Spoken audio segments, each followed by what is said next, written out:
Welcome back to Risen Esports. We're here with week 3 of Rampage League. I'm gonna be here sitting on the analyst desk with Red Tiger and Syncrostia. I wish I could say his name. I'm so sorry. You're fine. So how are you guys feeling today? Doing pretty well. Looking forward. Yep, doing great. Yeah, but we have a game between BC and 99, whose name does not match the team name, but we're already in picks Dan's a little bit late here, but we got Zaya Uga off the table from BC and Garen and Tristana off from Almost Calculated. So, not sure about the Garen ban, but the other one seemed pretty interesting. Yeah, two pretty safe AD carries off the table. Some picks that you kind of want to pick in Rampage. Pretty good team fighting and have high mobility. And we have Aurelion Soul Lock immediately. That's an interesting pick. Very niche. Yeah, pretty much just a wave clear roaming bid, so hopefully we'll get to see some cool roams and kills in the side lanes. You can play around that because it's kind of difficult to set up an Aurelion Soul roam. It's also pretty hard to see one coming, so there's that Misfortune and Graves as well. Fast clear jungler and Misfortune just a safe AD carry with good team fighting.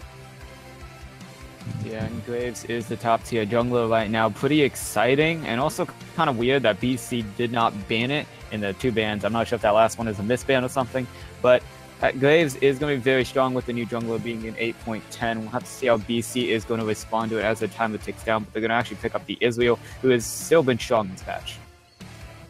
Ezreal pretty much accounted Misfortune due to the fact that he can just phase shift away from, or arcane shift away from all of the Misfortune poke with the E and the ultimate, but also looks like they might be looking for a jungle pick.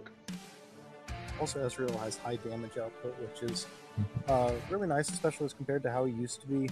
He has a lot of late game potential now. Sejuani locked in for DC. Good tank jungler. Might be able to answer the Graves and Galio for the second lane. Yeah, Sejuani does work pretty well in the new jungler, is able to take that Scuttle Crab pretty easily with that permafrost, but 99 going to pick up the first tank with the Galio. That could be top or mid, though it does seem more likely to be in mid lane. So we are in the second ban phase here with Canna and Yasuo being taken out, which is quite interesting with these. I think this is more target bans than anything else. And the Nest ban. We are playing on 8.10, so the Scuttle Crab changes are ineffective. We probably will see a smite. A second smite for one of the teams, top both. Judd. Yep, second smite, an emerging meta in the mid lane to try and steal the XP away from the enemy team. Pretty interesting. Yeah, you do definitely lose out on kind of the combat summon as well, but you also do get a little bit of gold and XP coming from that Scuttle Crab by taking it early with the mid smite, though. I don't know if we'll be seeing that on Galio and Aurelion Soul. Both of them don't really want to be taking the Scuttle Crab. They're going to be more roaming instead of just trying to farm up. So we'll have to see how these mid laners are going to take it. Is still pretty strong. It can take you straight from level 2 to level 3. Okay, and Shen. In its current state, so it could get those roams off earlier if somebody wants to run an unsword spellbook and something. So I think 99 are either going to pick up an AP support or it's like Shen Galio support because they really have no AP on their team. Maybe a Brand, Vel'Koz could work. Zyra also there, but I have to see because I think they're actually leaving that up to the last pick.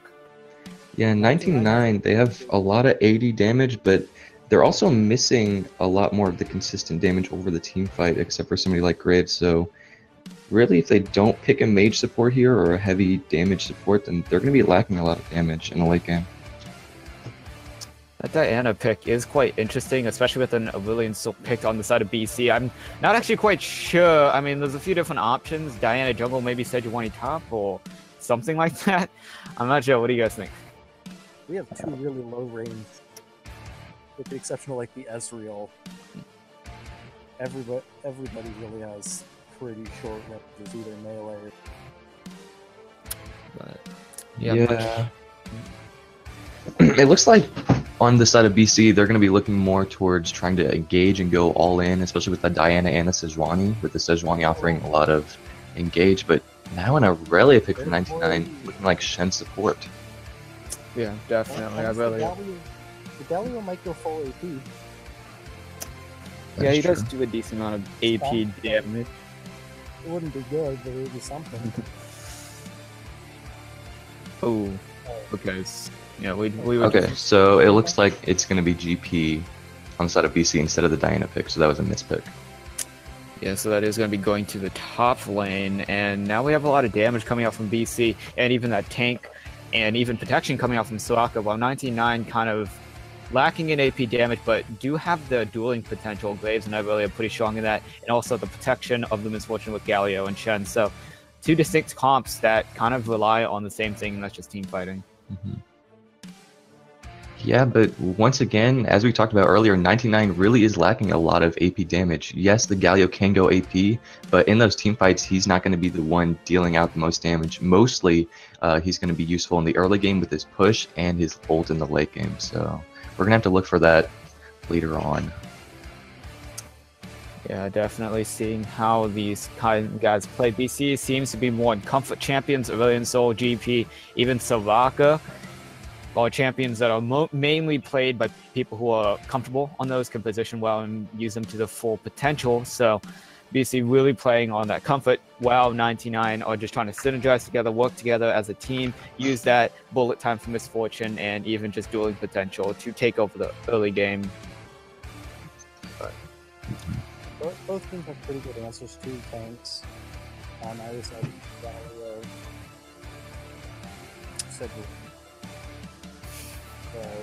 damage shouldn't be a problem for it. Probably just come down to execution. Yeah, we all. Yeah, it does look like on the side of BC, they're going to look more towards late game T fighting, considering the fact that they have a GP in the top lane and Ezreal in the bottom lane, and a really strong tank in the jungle with Sejuani.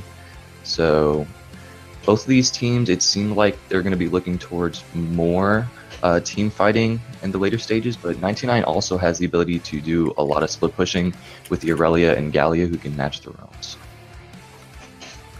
Yeah, something else to watch out for is these kind of jungle pathings. It's very different in 8.10, especially Sejuani Graves. Both of them, I think we're probably going to see some action here in the very early game over maybe a Scuttle Crab or maybe some invades. Let's see if these guys are going to be like invading in the very early game and trying to get information so they can harass the enemy jungler, which is pretty important so you can put them behind. So yeah, we have a slight delay. We'll see what happens in the result, but in the meanwhile, we'll keep on waiting. Jungler is having internet troubles or something along those lines, so that should be fixed relatively quickly. DC probably will be playing towards the bot side. Soraka can become irrelevant fairly quickly, and so you kind of want to get that lead as well. So you don't mind the lead.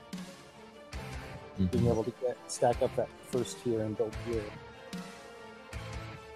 Yeah, something to keep in mind is that Soraka in the later game, whenever Aurelia tries to engage, can essentially shut down the Aurelia with the silence. So whenever the Aurelia dashes in, Soraka can just put the silence down, and then Aurelia basically can just sit there and auto-tech and then get murdered by the backline from BC. So that'll be interesting to look out for as well. Yeah, I mean... Guesses as to the support for 99? Shen support? Galio support? I do think Shen support... I do think Shen support's more plausible, probably. The best out of all of them, the things that we've actually seen out of most games. I mean, I'm all up for like a Graves smokescreen max first, you know? Yeah, it's most likely going to be Shen support. In theory, it could be something like Aurelia mid with Galio support, but most likely we're going to see Shen in the bottom lane. I want to see how he fares against Israel Soraka, because that's not really a lane that you can get on. Like, Shen's taunt is not going to reach far enough to like probably catch out either one of them. Soraka just silences him while Israel just arcane shuts away. So I kind of want to see how Shen is going to be basically trying to get on this bot lane and take advantage of Misfortune poke.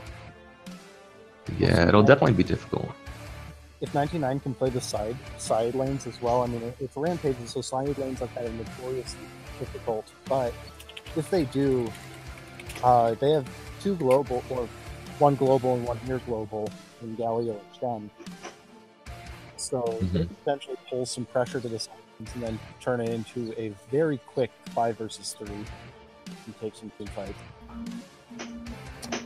Yeah, also thinking in kind of a big term, it is going to be BC trying to dive on Misfortune, time to dive on maybe the Graves and even Irelia to an extent, and trying to kill them with the Gangplank, get long range damage, Israel Gangplank, and also get kind of the close-up damage from Lillian Soul, while 99 looking to kite, looking to get into a small corridor into the jungle, and then just use the bullet time to spray all over BC's team with the CC from Galio, Shen, and even Irelia. So.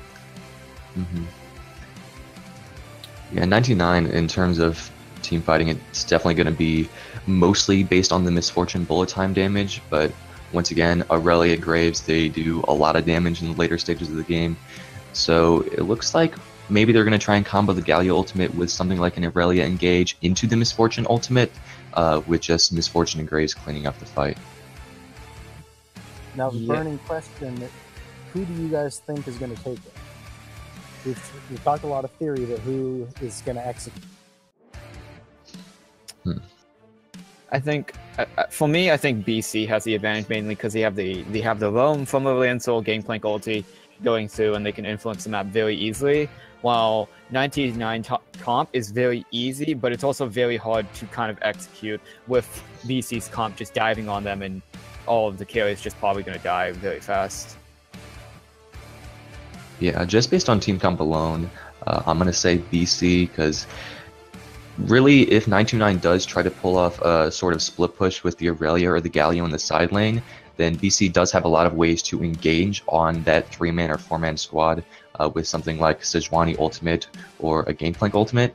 So it really does come down to the team fighting power for me personally, and I just think that in the later stages of the game, BC has it. So I think one of the big win conditions for 929 would be to try and get early advantages through the bottom and top lane with the Graves pressure in general. I'm going to be the odd one out here and call it for 99.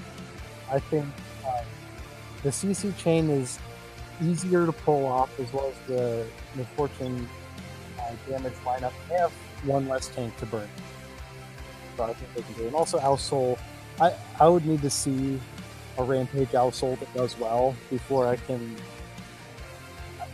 As far as I'm concerned, currently it's a 4v5.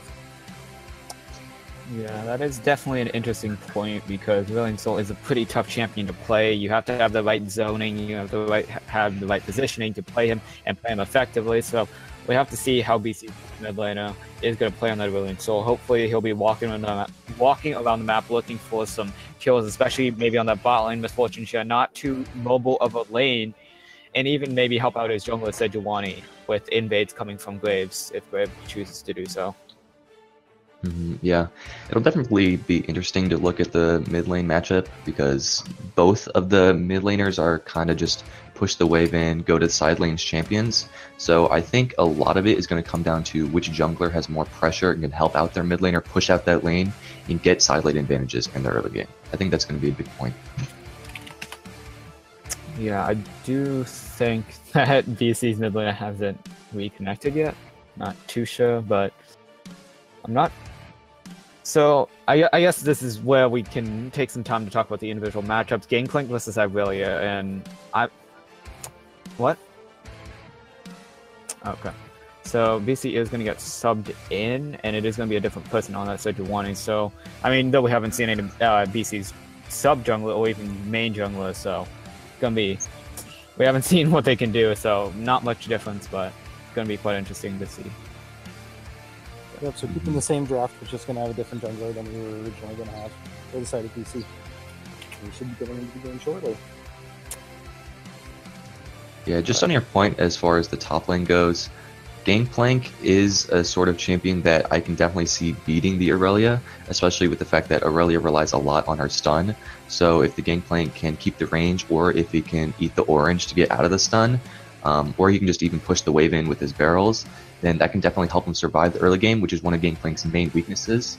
And Aurelia definitely does have a strong lane against many matchups, and her late game team fighting is important. So the early game is going to be something that BC is going to need to try and control on the top lane for sure. Yeah, it's a very influential matchup. Both these champions have the potential to kind of take over the game themselves. Aurelia just being innate with a Kitten Gangplank, just being the hyper carrier that most people have faced before. So Sejuani and Graves are going to have to do their jobs. Both of them are pretty good in this jungle. I would give it to Graves if they were to duel in the jungle, but I'm not too confident in the 2v2 with the top laners. Yeah, Graves definitely a huge power pick in this patch. Obviously, I'm sure most people that have played ranked or even normals know that. A lot of the pressure is going to be coming from the jungle, I would assume, considering Sejuani is a tank jungler who generally tank junglers do suffer in the early game. But even then in the late game, Graves does have the power. So it is kind of surprising that they decided to pick Aurelion Sol first instead of something like Graves. It may be a question of whether the BC jungler is not comfortable on playing Graves, and that maybe the BC mid laner prefers Aurelion Sol over all the others. So that's going to be something interesting to look out for in this game, and also adaptation into the next game. Yeah, it'll be an interesting mid lane because both mid laners don't really want to do anything in their own lane. They want to go to the other lane and try to get something. Yeah, it's just kind of a matter of who gets there first. I mean, Galio does have the problem that he can't really roam until he's level 6. I mean, yes, he can build down like the river and try to get down something, but his lanes are easier to pull off, though. Yes. The Al-Sol one can be pretty quickly disengaged or completely misplayed by the Al-Sol. Galio's is harder to display. Yeah, and then the bot lanes, the Rocket's so oppressive. Yeah, I would still think that Galio's still going to have problems roaming down to the bot lane, mainly due to Israel Soraka. Like, it is very hard to get on that lane unless they make a pretty huge mistake. But it's also quite interesting to talk about the top lane, where both champions are somewhat immobile. I mean, Aurelia does kind of have the dash, so if she's able to, like, maybe dash to a minion getaway, but I would kind of look towards Aurelion Sol and Galio to go top lane, maybe, and try to influence that matchup as much as the junglers. Yeah, it'll be fun to watch the top lane. If you can get Gangplank ahead, he's a force to be reckoned with in and of himself. Both teams only have really a singular tank. I wouldn't really call the support Shen too much of a tank. I don't really think that's much of an option. I mean, he doesn't have... I don't know. He doesn't really have kind of scaling that would help him become a tank in the late game, such as like maybe Thresh who gets the armor from his passive, or Alistar who gets the damage reduction. So I'm not too confident in saying that Shen can tank. I think he's more just peeling for the misfortune, getting him, shielding her, rather than anything else. So Galio and Sejuani are really gonna have to pull their weight in these fights. Yeah, speaking of the Shen, but it'll just take him a while when you support the Yeah. But he doesn't have to build a Hydra like he would if he was playing in top lane. So that's an item slot that can go to something else, as well as a couple other things. Yeah, speaking of the Shen, I think the bot lane matchup is going to be interesting to watch because, as was talked about earlier by you, Shadow, you know, the Soraka and the Ezreal, they are pretty safe, considering that Ezreal can just E away from all abilities and the Soraka can heal up the Ezreal.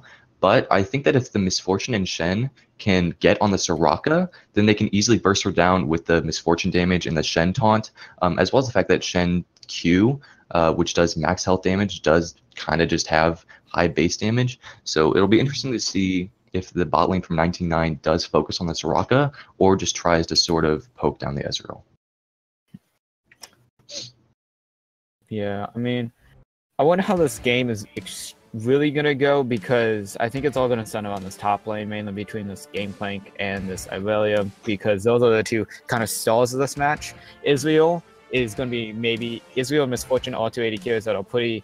They have a lot of pressure in the game, they have impact, but I do think the carry potential is there, mainly in the Gangplank and Aurelia, though Israel and Misfortune are not to be kind of ignored. Yeah, it is important to remember that Misfortune is pretty immobile and that most of her power is in the early game. So if she doesn't get the early game lead, then she does tend to fall off later, because of the fact that most of her damage just comes from her ultimate in the later game, which can easily be interrupted by somebody like Sejuani or even the Aurelion Sol with the Q stun. It's quite interesting to say, because there's actually not too many reliable ways to stop the Misfortune ulti, other than just a point-and-click, maybe Sovaka silence. Everything else is very kind of conditional. You have to be able to land it, or William still has to get the stall onto Misfortune, but that would be pretty hard, especially with like Galio, Shen, and Irelia protecting Misfortune.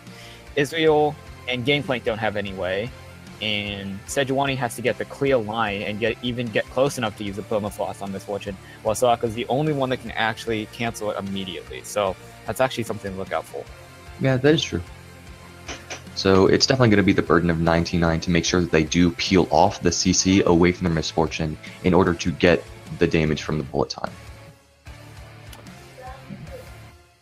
Yeah, this is going to be quite interesting to kind of watch. I'm not too sure on how this game is going to go, but I do think that it is probably going to rely on the junglers and the mid lane to affect the top lane. The bottom lane is probably just going to be a farm fest,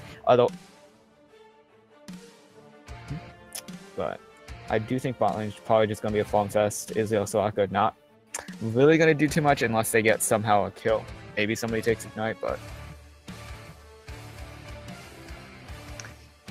yeah, it'll be interesting to see what the Shen support, if it is actually Shen support, which we've been saying and assuming it is, what he does build in the bottom lane.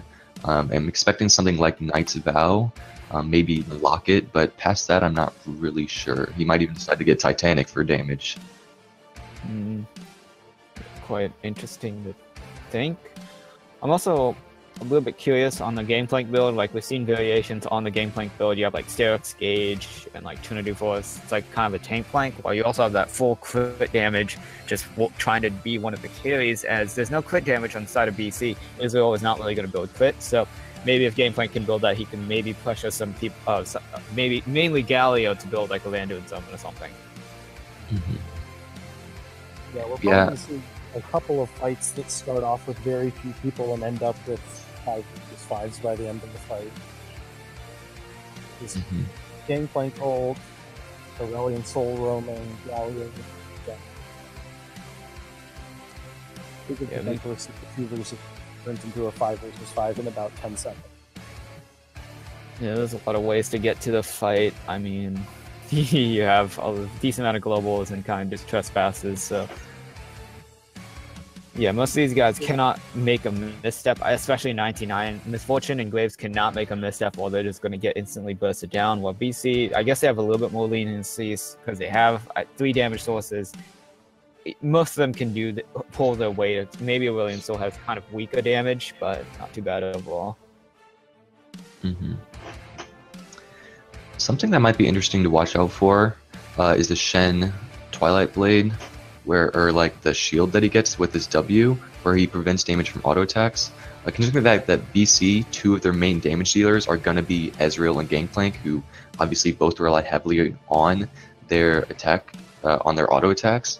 So it's going to be cool if the Shen support can actually prevent a lot of that auto attack damage on the backline carries such as Misfortune and Graves.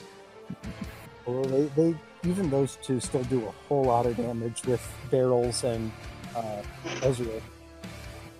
Anyway, so I'm not sure how much it would actually affect.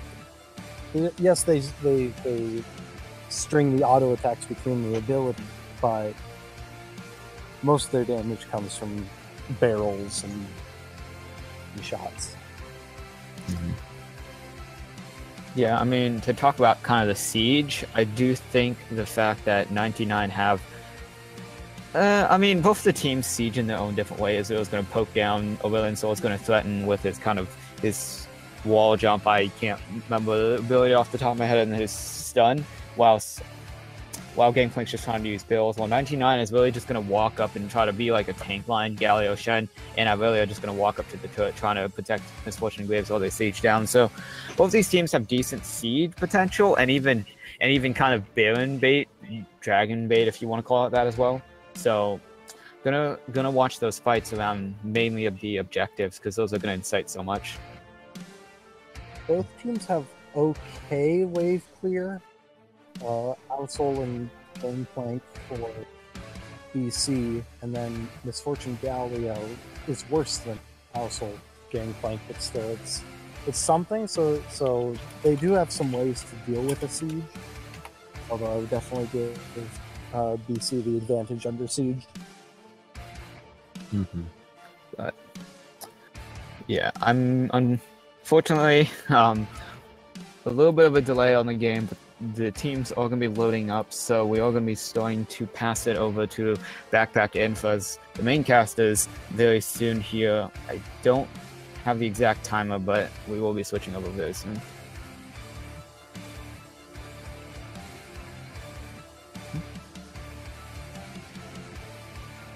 Otherwise, this game, BC versus 99, will be a quite interesting one. We'll have to see how both these teams are going to be playing their team comp and if they can play their comfort picks. So,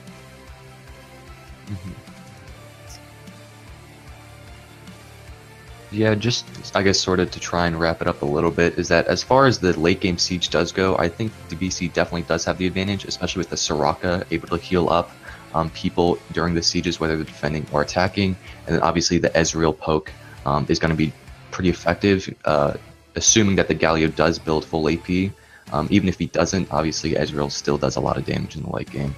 Whereas 99, their wave clear is mainly just going to be Galio and Graves, so that'll be interesting to see. Another thing to maybe follow would be the dragon spawns, because BC loves those ocean drakes with Ezreal Ousel. yeah, but with that analysis, we are going to send it over to Backpack and Fez, and they'll be joining you for this game as we load in.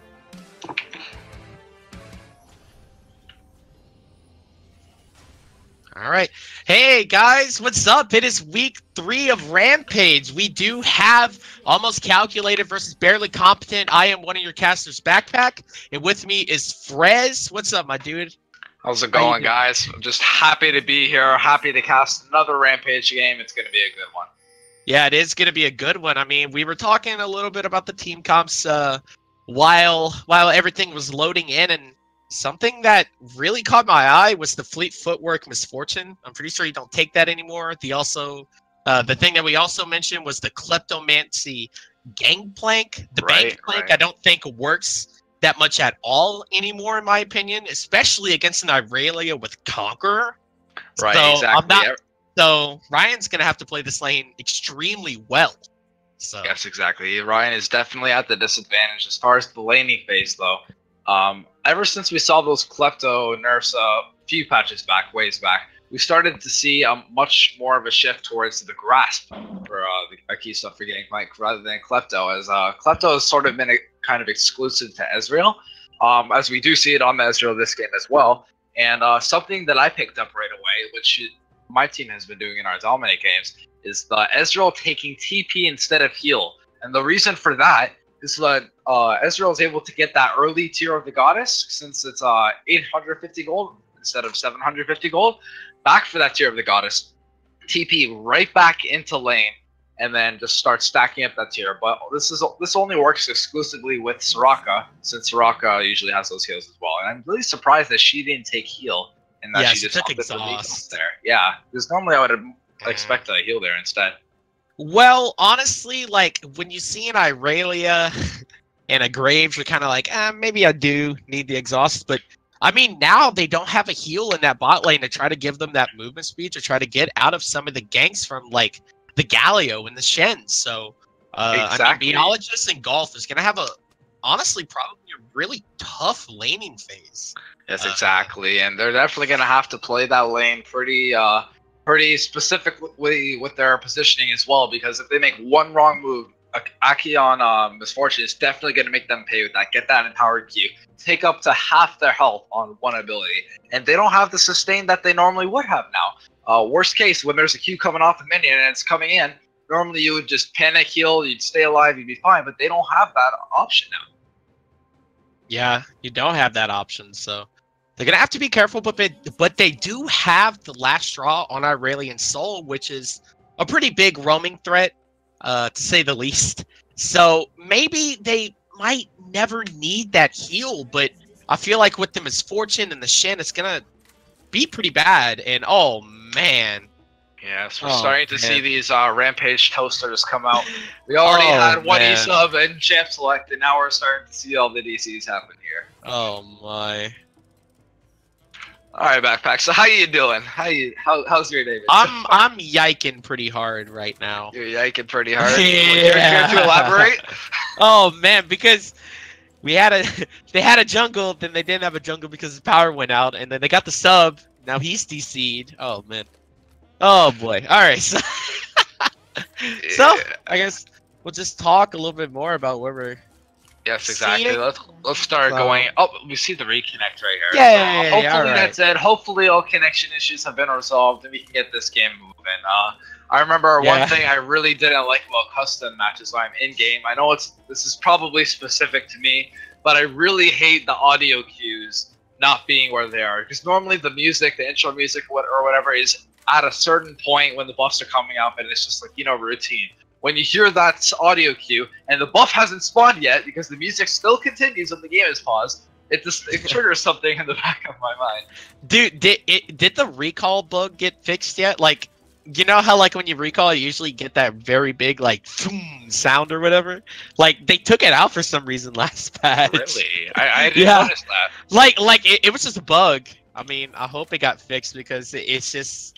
It sounds weird or it looks weird without like the sound from the recall going back. Something I got right now. My screen is hovering over that Misfortune, and I'm hearing that smooth jazz going on that Gun Goddess Misfortune.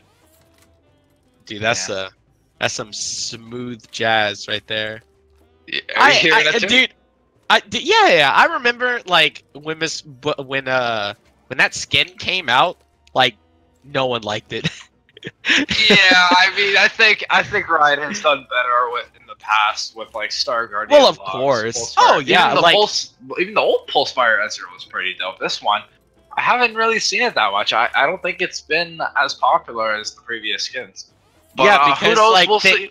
They sold it as an ultimate skin, but like they dropped it like 400 RP or something like that to kind of just be like, oh yeah, we know we kind of messed up, but yeah, this whatever, because the game is finally resumed. Hopefully, it will continue to be resumed until, you know, the end of the series. Yeah. So, what's the first dragon, by the way? Okay, it is a mountain, so maybe we won't be seeing too much priority on that mountain drake. I was hoping it would be an Infernal, but yeah, normally you would see Infernal and Ocean Drakes prioritized more early on, just because Infernal, obviously the best one in the game, no question about it.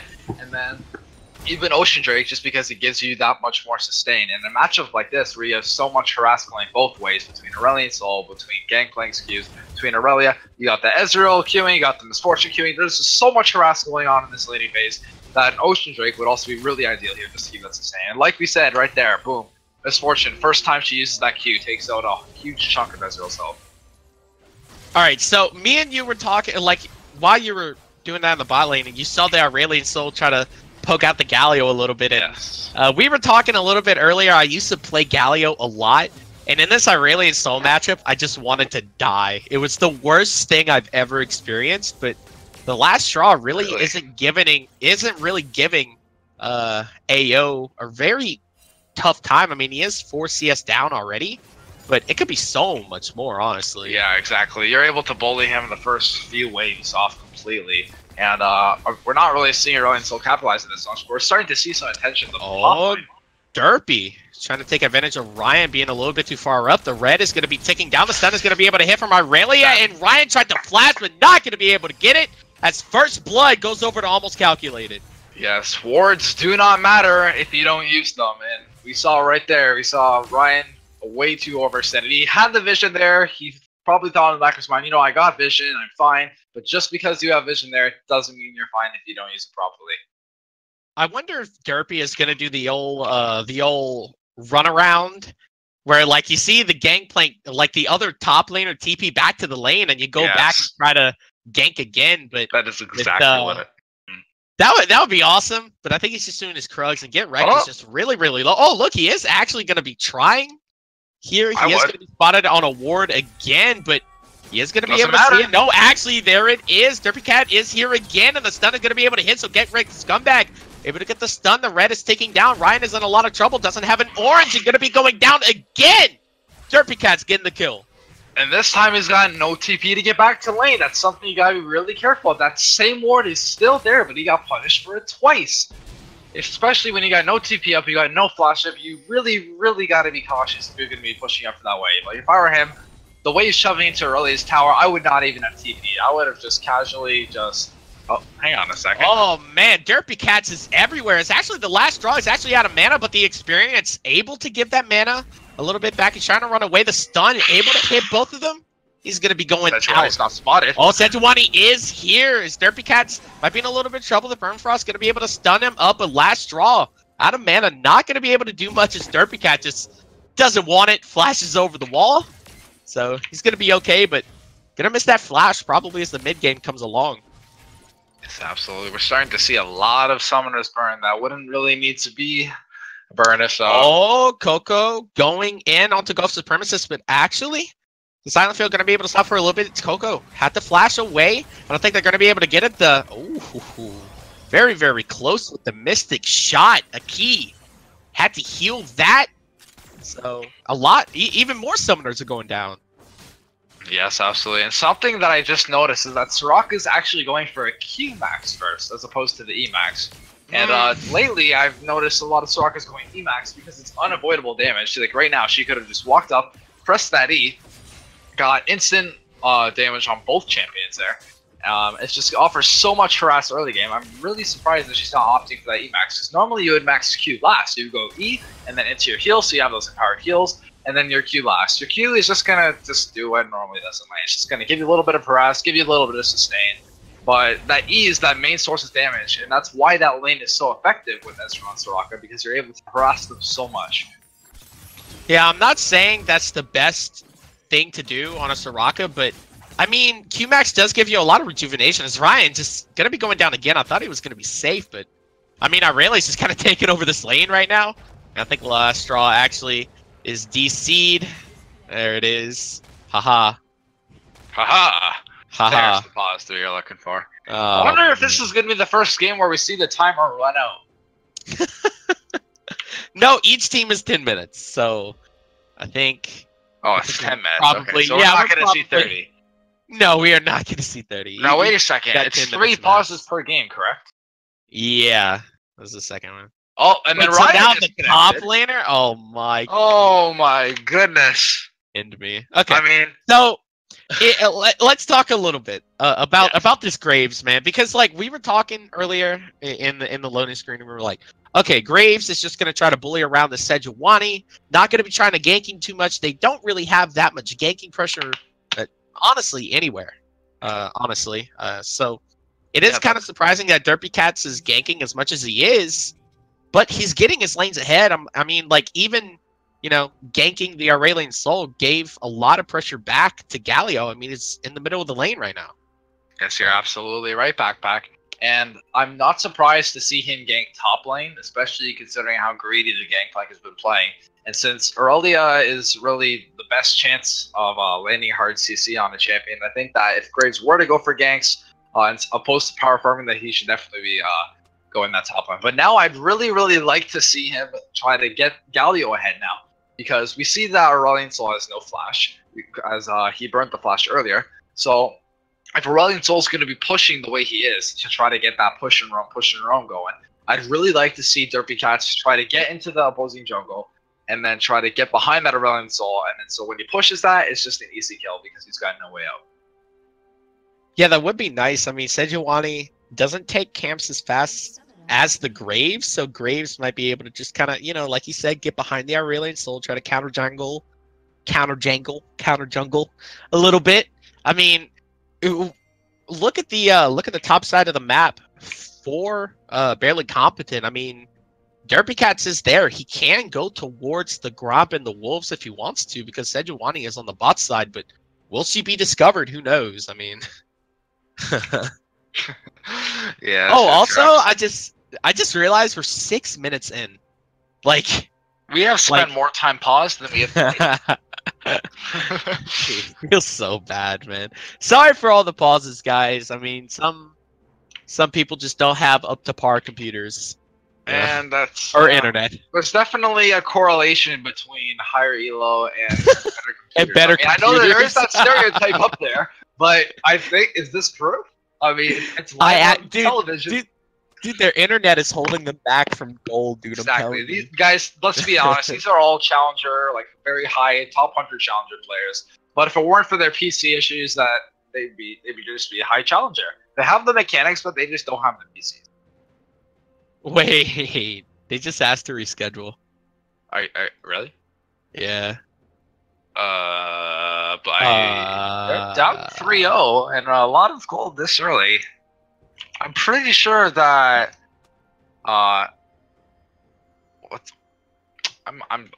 Okay, they just said ready. We are ready. They're ready. All right, just beautiful, playing it. Beautiful. I just want to get this game going. You know what I mean? We have 99 in BC. All right. I a lot of always mix up the problems. Names. Yes. But I mean, the game is going to be resumed. That was their last pause, I believe, or their second to last pause. So I guess it's just a matter of time before Rayleigh Soul goes out again. But hopefully not. Hopefully he will be able to continue playing this game. He does have a little bit of a mid lane lead, actually. I mean, 12 CS, but he does win that lane early. But he hasn't really gotten too much pressure on Galio. Actually losing a lot of the trades. The stun not going to be able to hit, but the shield and Ran not going to be able to hit either. So both mid laners just missing all their skill shots there. Oh, we see GP trying to take that Gromp away from Graves there. Oh, and Is it really?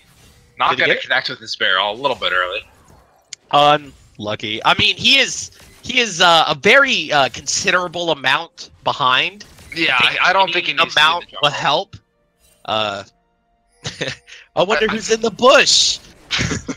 I think right now what Ryan just really needs to be doing is getting that farm. He just missed about a full wave and almost about to lose even more CS because he's just wandering around the jungle. And that's free CS could have got because Aurelius not in the lane. So, something very interesting to note is that Ayo has built a tier of the goddess on Galio. Definitely not the build that I am accustomed to, but I mean, Galio does run out of mana early. Actually, Orion is getting jumped on again.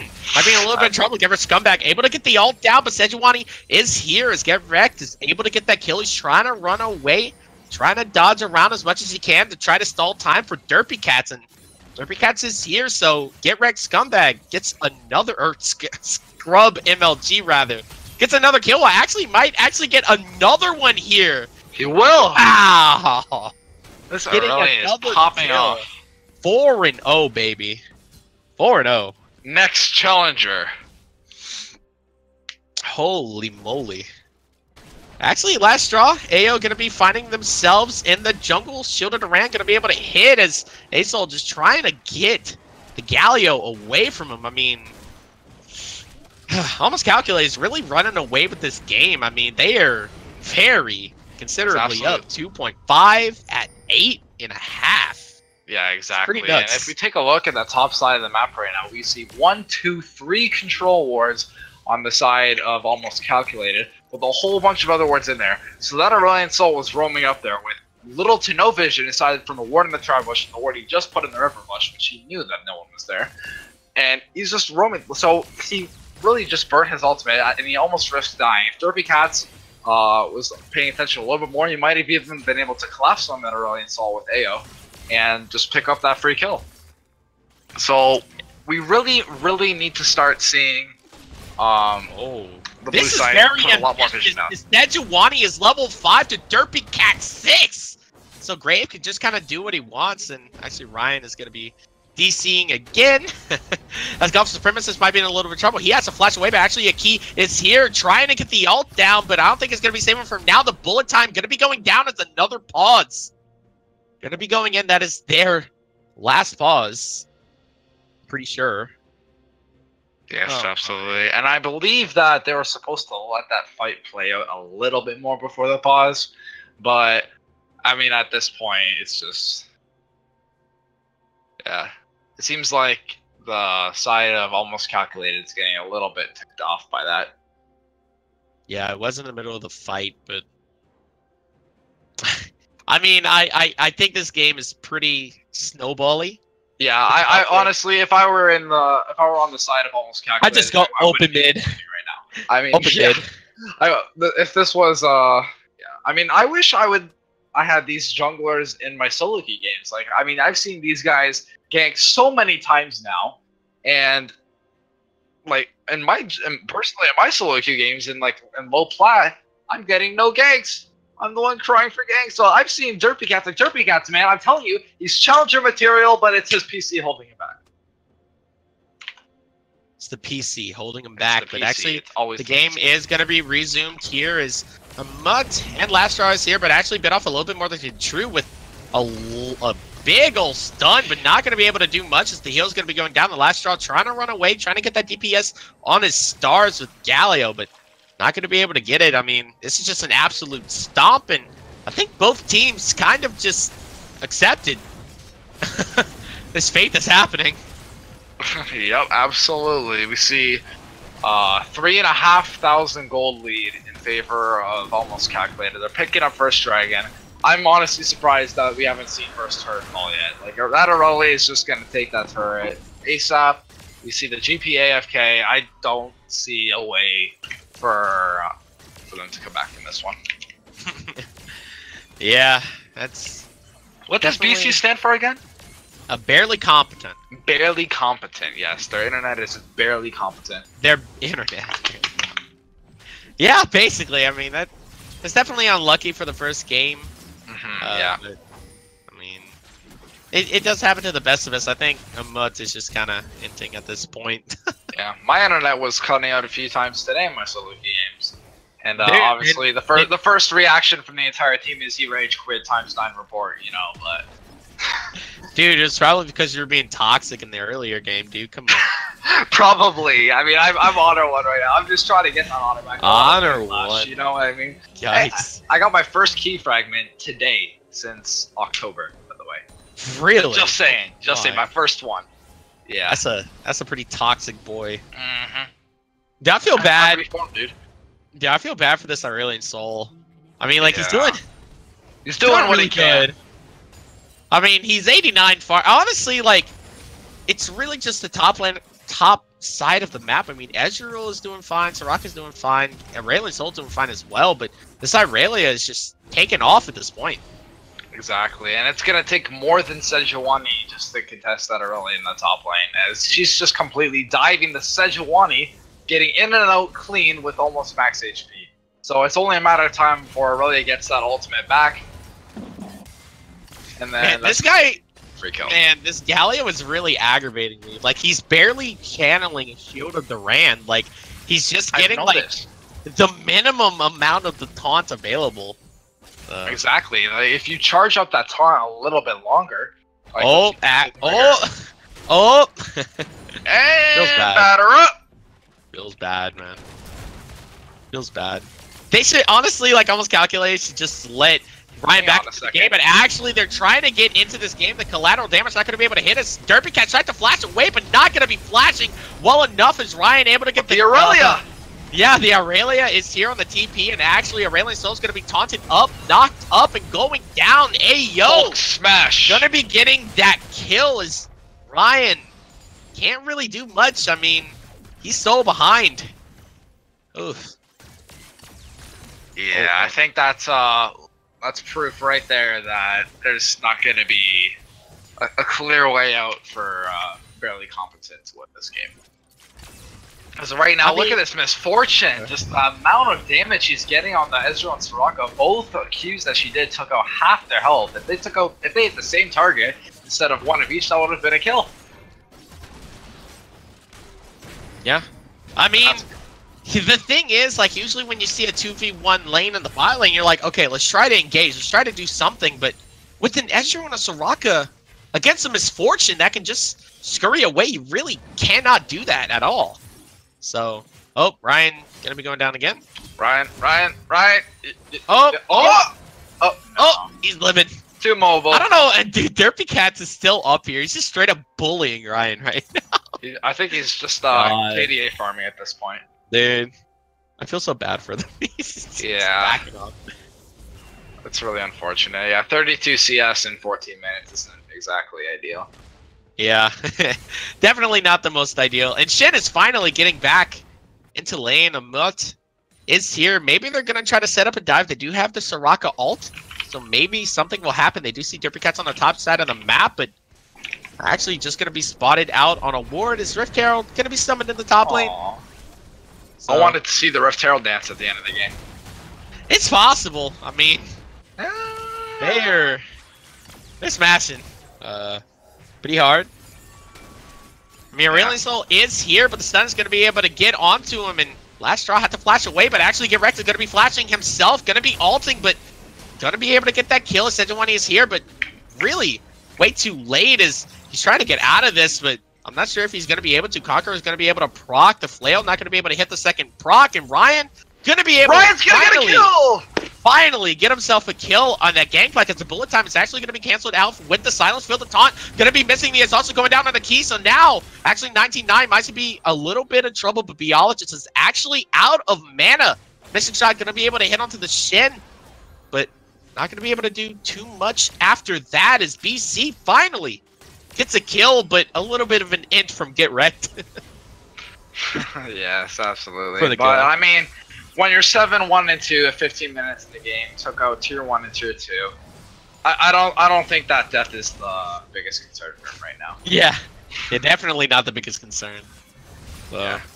I mean, Biologist is holding it down here. I mean, they do have a very good late game comp if they actually do want to try to play this out. Exactly. I mean, they can try to peel away the Aurelia. I mean, even though she is level 11, I mean, the silence field is from the Soraka. I mean, you can try to get an exhaust. I mean, Absolutely, yeah. Even though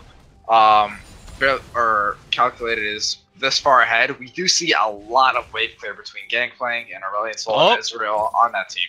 yeah, here comes Aurelia. Not going to be able to get that stun though. Last Straw still might be in a little bit of trouble. Going to be ulting the Aurelia away, but cannot ult the Galio away. Is Galio just saying, "Hey, I'm here." Not going to be able to get Hello. that E on though. Yeah, hello, hello. Actually, all right. So this Galio built Abyssal Mask. I'm really interested to know why you went Abyssal Mask first item. I mean, I get that Aurelion Sol does a lot of magic damage, but Yeah. I would have liked to see a little more aggressive. A little bit more. I mean, how aggressive? Like this Aurelia aggressive? Or Oh my, wait, Aurelia, you're not going to go for that? no, I guess he's not going to be going for it. As Derpy Cats is going to be going in the bot lane. The flash taunt not going to be able to hit, but Golf Supremacist is still going to be going down, taking his life. I mean, the Soraka is very squishy, so I mean, if she gets hit with any kind of CC, she's going down. Yep, you're absolutely right. And unless Anu is able to do something here, I believe that's going to be another Earth Dragon. Yeah, the Cannon Barrage is going to be going down, giving vision, and the Mud is going to be able to go over the wall, getting double taunted. Not going to be able to get that smite, though. Definitely unlucky. Couldn't get the smite. Ryan getting stunned himself. He's trying to run away, but he's 3 levels down. The flash, not going to be able to do anything. His Derpy Cat is going to be able to dash over the wall, trying to get what he can. But Galio, a little bit of a bad grand entrance. But misfortune with the bullet time, not going to be able to get it. His Derpy Cat's going to be going down to Aurelion Sol, so hey, that's the late game carry, the Aurelion Sol. Yep, absolutely. And right now we see Get Wrecked taking that top inhibitor. So what I would really like to see right now is I'd really like to see the stun onto Golf Supremacist, but the silence field going to be able to stop for a little bit, but not going to be able to detect that much CC. And Get Wrecked just going to be able to get on out of there with a kill and the end hit. Yep, you're absolutely right. With 2 mountains. Oof. Yeah, it's what I would really like to see almost Calculated do now. I'd like to see Aurelia go right down to the bot lane. She's got TP up, worst case scenario. She needs to start getting that bot lane shoved as well, because they already got the pressure in the top lane. So I'd really, really like to see the Graves, the Galio, the Misfortune, and even the Shen. Like, the Shen can go top, the Shen can go bot with Aurelia. It really doesn't matter. He's just got so much global pressure with his ultimate as well. But now that the top lane is gone, they can kind of leave that alone. They just need to start getting that mid shoved in, because that tier 1 staying up mid is really occupying a lot of the space on the map for almost Calculated. You want to hear something interesting? I would love to hear something interesting. Ezreal is actually only 300 gold behind of the Misfortune. Really? I mean, Actually, stun is going to be able to hit on the Aurelion Sol, and yep, he's going down. Yeah, So, I mean, if you yeah, take a look at the CS charts, that's 30 CS on the Misfortune. Yeah. I mean, it has been a 2v1 lane for a majority of the time. Is Ezreal trying to back with what he can. He does have 1,700 gold. He is able to back, but Gold Supremacist in a little bit of trouble here. The stun not going to be able to hit, but I mean, Aurelia is just so strong. She's able to just dive and able to get that kill, and Ezreal had to cancel his TP as well. So, get wrecked is just telling kids to get wrecked. The new meme. Yeah, Ezreal definitely had to cancel that TP there. If he completed it, sure he'd be there at the end of the fight, but he would have just risked his own life there. Yeah, all towers going down. I mean, double mounts is insane, but actually the stun gonna be able to hit onto the Sejuani. Bialik is gonna be able to flash away, trying to get away from that Aurelia, but Aurelia is still gonna be able to get that ultimate down the arcane shift, not gonna be able to save him.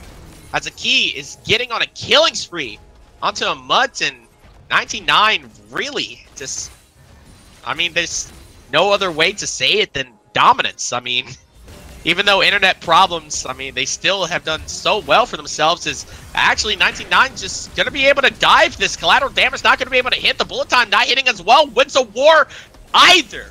So Golf Supremacist is able to get out with his life. Yes, absolutely. It's a lot more than internet problems that we're seeing. Fairly competent here. We saw the Gangplank overextend not once, not twice, not 3 times, but several times during the lane. 4 times. And he got punished for it. Was it 4? I think it was either 3 or 4. Yeah, something like that. Yeah. So, and he got punished for it, not only on First Blood, but when he TP'd back to lane, Derpycats was right there. He was just farming his drugs, came right back. This Aurelia is insane, and the silence is actually going to be missing from Ghost Supremacist, but he's trying to heal as much as he can, and Last Shot's actually going to be able to get out there. The Cannon Barrage is going down on the tower, so actually 99 cannot get this tower, and Ryan able to get himself a kill. Derpycat's trying to run away. Amut does not have that Glacial Prison, so can't really do much. Trying to get an Arctic Assault to get into range, but not going to be able to. So, barely competent is able to get a kill, but there's a little bit of an issue in the base. Yeah, their base is getting TP'd on as we speak. Galio going to be TPing in right now, trying to get that turret, and he is going to be able to get that turret, get wrecked. Maybe trying to do something here. Some a little cheeky, and they are actually going to be able to do it as the ult is going to be going down. Get wrecked. Able to get himself another kill onto the Ezreal, and just pandemonium here. Golf getting stunned down. That's a double kill for get wrecked. Collateral damage missed again. This is a pretty hard game to cast.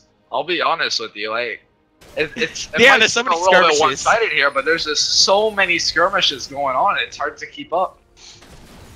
That is pretty hard to keep up, but I mean, like, the weird thing is, like, BC is getting out of a lot of these engages with like 1 or 2, but they're still losing a lot of Glacial Prison. Go far right as Galio going to be going in. The great CC chain, but actually AO might be in a little bit of trouble. The Hero's Entrance going to be going down, but not going to be able to save too much. As the Silence Field going to be going down, but actually Galio going to be going down. The bullet time raining. Not going to be able to get anything. The taunt flash gets onto the Sejuani, but Aurelia is still trying to do what she can, but she is going to be going down to Gangplank, and the key might be in a little bit of trouble herself, but actually it was Ryan that was in a lot of trouble as Derpycat's going to be going down. A key trying to get a kill onto the last straw, but not going to be able to get it as the key is just going to be able to run away with her life. Last straw going to be able to run away with his, but 99 taking everything in barely competent space. Wow. Yeah, and now that they have an open nexus, they have 1 or 2 options. They can either try to just collapse with those minions into the base and try to siege the nexus the way it is, or they can just go for a Baron and ultimate push in there. I mean, I think at this point, either way works for them. Personally, what I would like to see right now, you have all the minion waves crashing to the base. Normally, I would say Baron is just a throw risk, but right now, there's just so much pressure going into BC's base right now that I think they can just safely take that Baron. Yeah, they would be safely taking that Baron, and Get Wrecked also has a TP, so he does have the ability to, you know, maybe do a backdoor. He is 13-2. I mean, yeah, absolutely. We do see the ward. We do see the ward there. It's gonna be there for, I can't see the timer on it, but if I had to guess, I guess 90 seconds. Oh wait, never mind. You can't see it. Yeah, normally you're able to see it underneath the 3 out of 3 bug there. Yeah. Baron. Ryan, please. 99. All right, let's see it. TP to that ward right now, Aurelia. Nobody's there. Go for that backdoor. That would be a pretty interesting backdoor. Not gonna do it though. Stun, not gonna be able to hit, so have to back off for the time being. But Kenneberon's gonna be going down, maybe. Yeah, Sejuani is on red buff. He's pulling a Meteos as a stun. Able to get onto Aurelion Sol. Aurelion Sol has to run away along with the Soraka. Sejuani is still at the red, but actually Derpycat might be in a little bit of trouble. Biologist trying to do what he can with the Shinhold. Gonna be going down, but yeah, it is actually gonna be able to save them both. As the TP is gonna be coming in from Irelia. As the Glacial Prison trying to do what they can. He's gonna be going down, but Get Wrecked is here and absolutely deletes the Rocket. It's a 1v3 in the backline. As Aurelion Sol is actually to take out the Shen, but Aurelia is just doing everything in the backline. Aurelion able to get himself a double kill. There's a little bit of bigger problems in their base right now, though. Yeah, there's a lot of problems in their base. Get Wrecked is just doing absolute work as he just pretty much gets himself. That's pretty much a quadra kill. Trying to get the actual official quadra kill, but can't get it. As the minions is able to get the Nexus and almost calculated. Gets himself a win. 1-0 here. Yep, and that's gonna be game 1. I think I can safely say my MVP of the match is going to be Get Wrecked on Aurelia. Get Wrecked. Yeah. Hey, even though Ryan was DCing a little bit, the early game was very well set up from both him and Derpy. So. Yes, I'm also props to Derpycat there. I mean, his score may not say that he did a lot with 2-3-11, but that early presence in the top lane is what got Get Wrecked that snowball in the first place. Yeah, he was able to get snowballing there, so maybe it will snowball to a win for 19-9 for almost calculated. And we're going to be sending it over to the analyst desk here while both teams take a little break, so we'll be right back. Well, welcome back to the analyst desk after BC versus 99. I don't quite know what to make of that game. What do you guys think? Don't feed Irelia. Just don't. Like the Graves games, because I mean, like it's obviously really easy to say don't die to the Irelia a billion times, but like the first death shouldn't have happened. He got stunned, and then he blew his flash after the stun. He should have blew the flash to avoid the stun, and the first death is gone. But even with the first death, the second death, he was pushed up way too far without any vision or any like. Junglers are in the game, and you need to be wary of junglers. Yeah, like the disrespect coming out from Gangplank was just massive. For the Graves. And how much gank pressure he has early on. I mean, the level 2 gank at the beginning of the game was unexpected for everyone, but like after that. Yeah, I mean, we were talking about before the game during Champion Select about how a lot of the game was going to revolve around the top lane in the Aurelia versus Gangplank matchup and how the mid and jungle can sort of pressure the top lane. Turns out you just need to gank like twice and then Aurelia takes over the game. Yeah, it was definitely painful to watch. Because both of those deaths could have basically been prevented. It's just that Gangplank disrespected the enemy really hard. But I do have to give some notice to Graves and the fact that his pathing was, I won't say like clever or anything, but I will say that it was effective. It was really effective in kind of just snowballing Aurelia. And I mean, from what I've seen from Get Wrecked Scrub, is that he's really good at snowballing the lead, as we saw him just keep killing the Gangplank. And that hurt to watch. That really hurt. And by the nature of the pathing from the Graves, Sejuani didn't really get to do anything. She was stuck responding to all of the ganks and responding to the pressure, couldn't create any of their own pressure. The bot lane, nothing happened there until we had that big fight in the bot lane where nobody died. Mm-hmm. But for the first... I mean, that is one of the biggest strengths of Graves, is that he does have super fast clear, especially in the early game, and so that lets him get on the map faster than most of the other junglers, and also he just does a lot of damage and has a lot of pressure.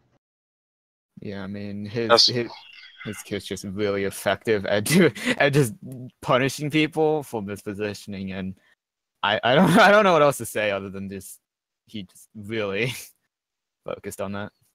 Yeah. But positives for BC, Our Soul got ahead of the Galio by a pretty good margin. I think he was up 30 or 40 CS at like 15 minutes or so. So they got a good lead in the mid lane just in the 1 versus 1, which is worth something. Yeah, mid The lane bot, did the have an bot lane went advantage. pretty even as well. And so, Yeah, I mean, for BC. yeah, I mean, it went even. It was a farm lane. There wasn't much to be happening until like fights started happening in the bot lane, and there wasn't really much happening. I don't think Misfortune and Shen were the problem. It was mainly just either the Graves or the Aurelia. Graves with the early game pressure, and Aurelia just for the snowball. Though I'm not really sure. Aurelia probably is a noted ban because Getlect will probably fall back to maybe more of his comfort picks, Yasuo and Riven. And on those champions, he tends to get really aggressive, though I guess he did the same on Aurelia, but they don't let him do as much as Aurelia. So that might be good to do. Mm-hmm. Yeah, I definitely think that going to the next game, BC is going to want to prioritize a better matchup in the top lane or just like a stronger early game jungle.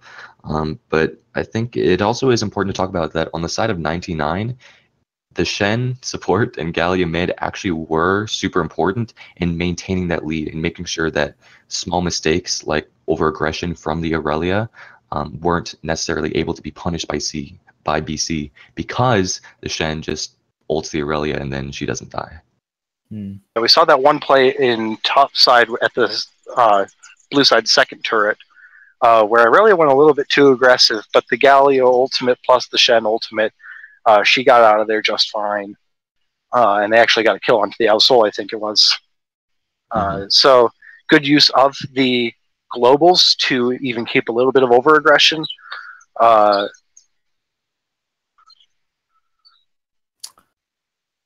So what do you guys think that BC can change in this game as a switching sides? BC will be on the red side, while 99 will be on the blue side. How do you think they can change up the draft?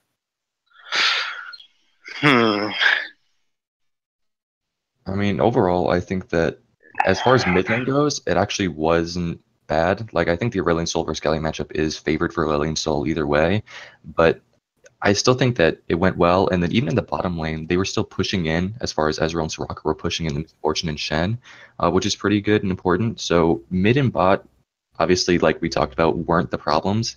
The big thing, I think, is going to be trying to avoid a top lane snowball. So either get like a tank versus tank matchup or just get a good carry matchup on the side of BC.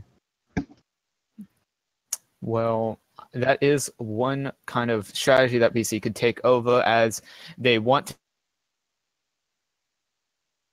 to not are going to be trying to snowball that lead and finish out this game series 2-0.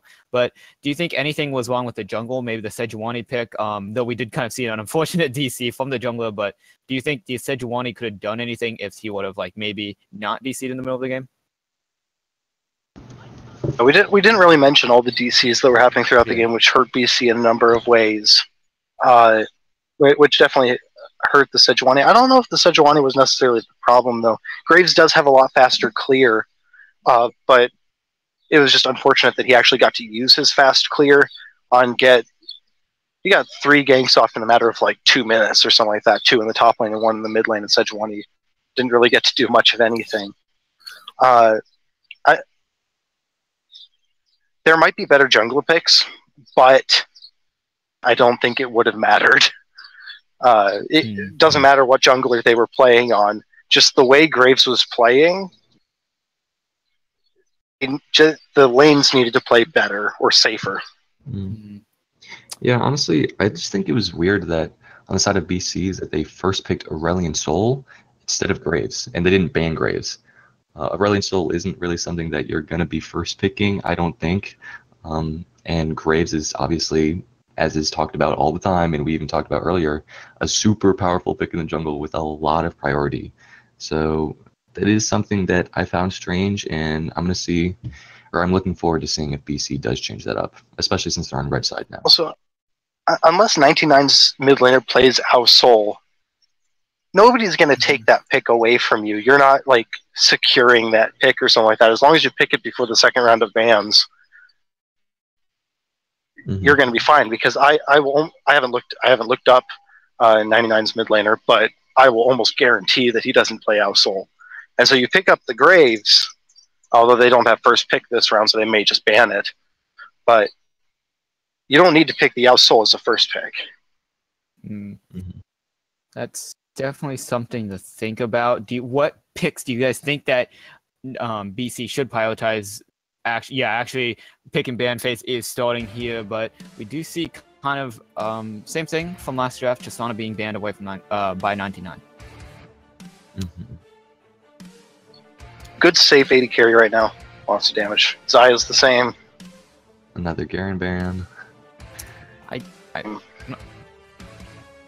And this Aurelia Zoe.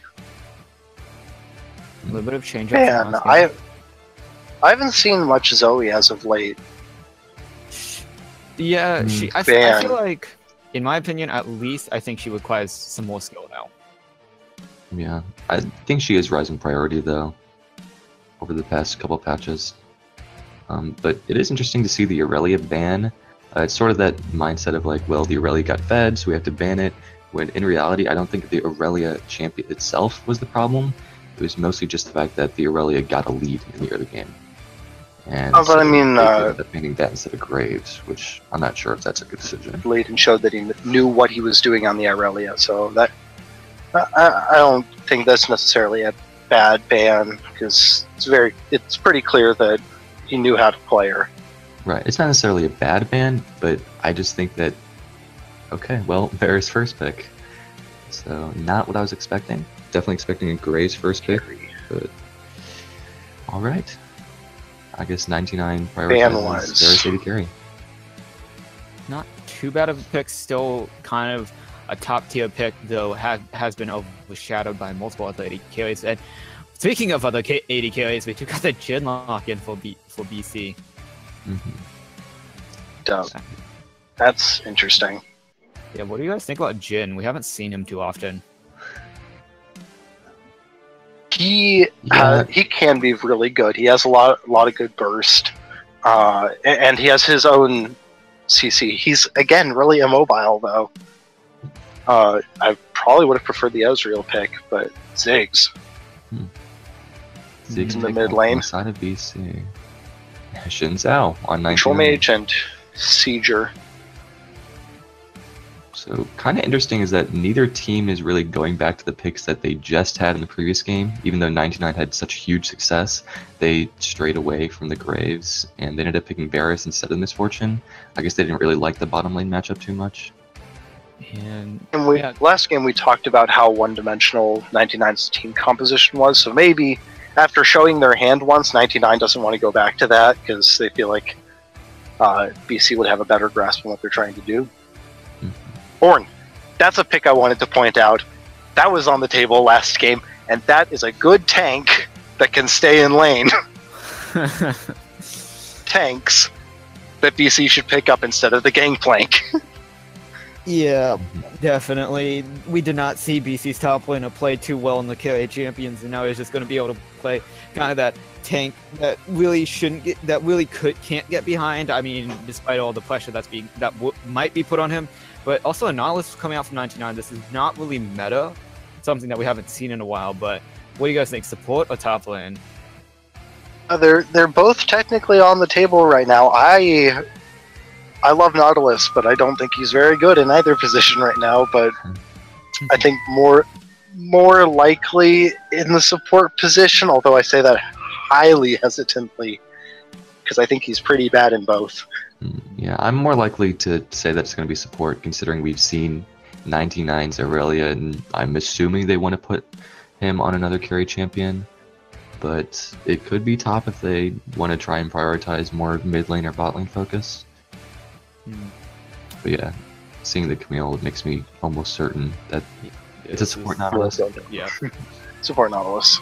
So I actually do kind of like this, mainly due to the fact that BC's the carries Jhin and Ziggs are very immobile, and if there's one thing that Nautilus does really well, it's locking somebody down. You throw the hook, and then you make them sit still for about 4 or 5 seconds, which is pretty amazing. And if you look at all of the damage on 99 since Varus, Camille, Syndra, it's going to be pretty useful. Yeah. 99 has a lot of damage and a lot of engage. BC also has the getting a lot of Ornals, damage. which is I like these composite. I hesitantly say I like these more, even though they're worse in theory.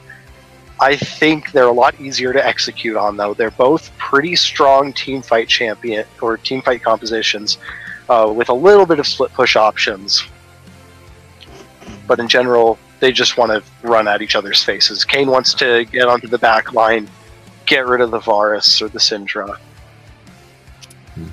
I want to see if we're going to see a repeat of last game, mainly because 99's comp is a little bit different from last game. They don't have kind of the tanks in the mid lane and support. I mean, Nautilus does kind of function that, but they really don't have a definite tank. Like, Nautilus is not going to tank. I feel like the same story with Shen, right? You're not going to become like that giant top lane tank that you usually see when you're in top lane. I probably should have worded that better, but like when you're in top lane, so. Mm-hmm. Yeah, I think it's now the Orin ultimate. The Orin ultimate has a really long range engage, but which I think bodes really well for BC. They don't really have to get too close to get engaged upon by the Nautilus, Camille, or Xin Zhao, or even the Syndra, because Orin's ultimate just goes so far. So it's a little bit safer, as well as Jin just gets to stay back pretty far. Yeah. On the side of BC, they do have a lot of long-range sort of abilities with like the Ornn ultimate. Ziggs obviously is a long-range sort of wave clear poke champion, and then the Jin with his W and his ultimate can also do a lot of long-range stuff. So it'll be something to look at, is that 99 is going to be trying to overcome that sort of range advantage, which I use the term sort of loosely, with something like the Camille or Nautilus engaging. I didn't even think about that. Didn't put 2 and 2 together. Didn't put the fact that they have a brand and a Ziggs. Yeah, the AP damage is actually pretty large, and even to an extension, 99 does not have a tank. So these members of like Ziggs and Bland, and even Jin and Kane, who have really good burst damage and kind of lockdown, especially, well, actually most of them do. I don't know what I'm saying right now. It's gonna, like, if they can play correctly, like, because 99 are looking to kind of just jump on people, but there's 4 carries on BC, depending on where Kane goes with Light Lost or the Shadow Assassin. But it just kind of depends on who they're going to burst down, right? Because any one of these guys can carry for BC, and even if one of them dies, they still have damage. So I kind of want to see how that's going to turn out. Yeah, 99 definitely, with the Nautilus, Camille, Xin Zhao are looking to jump on the backline of BC, and then champions like Varus. But also, the Syndra is just going to be looking to follow up on the Camille and Xin Zhao by, doing what Syndra does best and pressing R on a carry. Yeah, I wonder how this game's kind of going to go, because 99, their lanes are quite strong. Varus is a very strong lane by himself, actually, with the Nautilus, in addition. Like, Jin and Blade are going to have to play extremely careful in this lane, because the moment they get hooked, they're going to take a lot of damage. Either one of them, they're very squishy. So this bot lane is going to be definitely probably harsh for both sides, or mainly Jin Bland, because they're very immobile. But yeah, I want to see Brand has a lot of turnaround damage, so Nautilus engage could be an engage for Jin Brand as well. Yeah, I really want to see where the junglers decide to focus this game, because, in terms of Ziggs versus Syndra, Ziggs is a very safe champion because of his long-range wave clear, and then obviously Ornn in the top lane, he's a tank, and he's really annoying to kill because of his W, which gives him the shield and then does a bunch of damage, also just being a tank. So I want to see if, on the side of 99, they do decide to try and get the Camille ahead again in terms of the top lane, or if both teams decide to focus on the bottom lane, because that is going to be one of the more explosive lanes because of something like the Nautilus, which you just talked about, or the fact that Jin Brand has so much damage in CC. yeah, that's Also might want to get the Syndra ahead. Is without the Syndra, if the Syndra falls behind, suddenly Ornn just needs to build armor, and you can't do anything. Only AP threat on 99.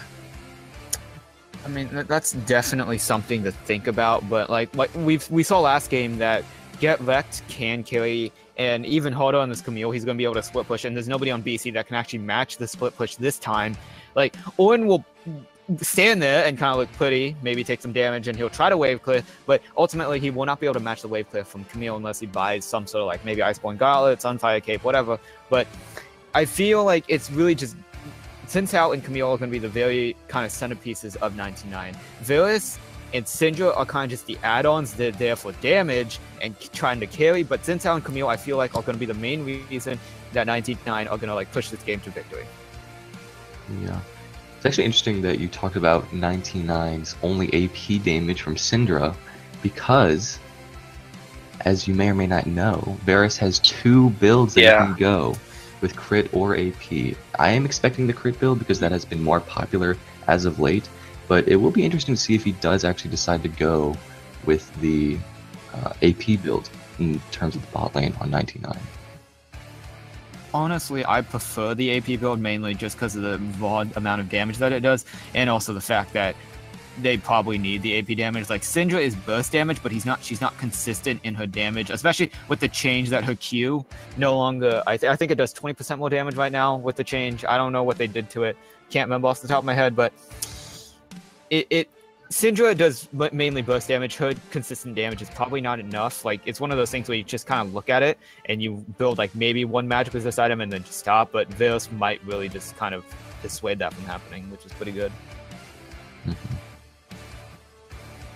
One of the champions that we haven't talked about too much is the Kayn. And getting on, if the Kayn can get a good jump onto the back line, that in and of itself could be a one-team fight. If Varus and or Syndra and Sinzhao or Camille have to pull off to deal with the Kayn, that's one less, and and within anything less than a 5v5, I think BC has a much better fight. Yes, definitely. The Brand and the Ziggs have so much AoE. Yeah, especially in those small fights. Like, we talked about it earlier in the last game when 99 had kind of, I think, the better AoE comp, but this time it is now BC that have the better jungle fighting comp small area, and it's up to 99 to really just try to dodge that. I mean, Camille and Sinzhao have both ways to dodge that and try to dive the carries of BC, but I mean, when one, like, all Brand and Ziggs need to do is just throw out all the spells, and it's fine enough. They're doing enough damage for that fight, you know. Yeah, I think one of the biggest weaknesses of BC's comp is that they don't really have that much crowd control. Like, yeah, Ornn has his ultimate, but outside of that, you know, maybe Jhin can snare with his W or Brain can get a stun. But whenever you look at 99, you know, they have the Nautilus, the Sinzhao, the Camille, they're all going to be diving in on BC. So if BC can't really get away because they don't have CC, then that could very easily turn into a lost fight, because the Camille and Sinzhao are so good at diving in and then doing a lot of burst damage to one champion.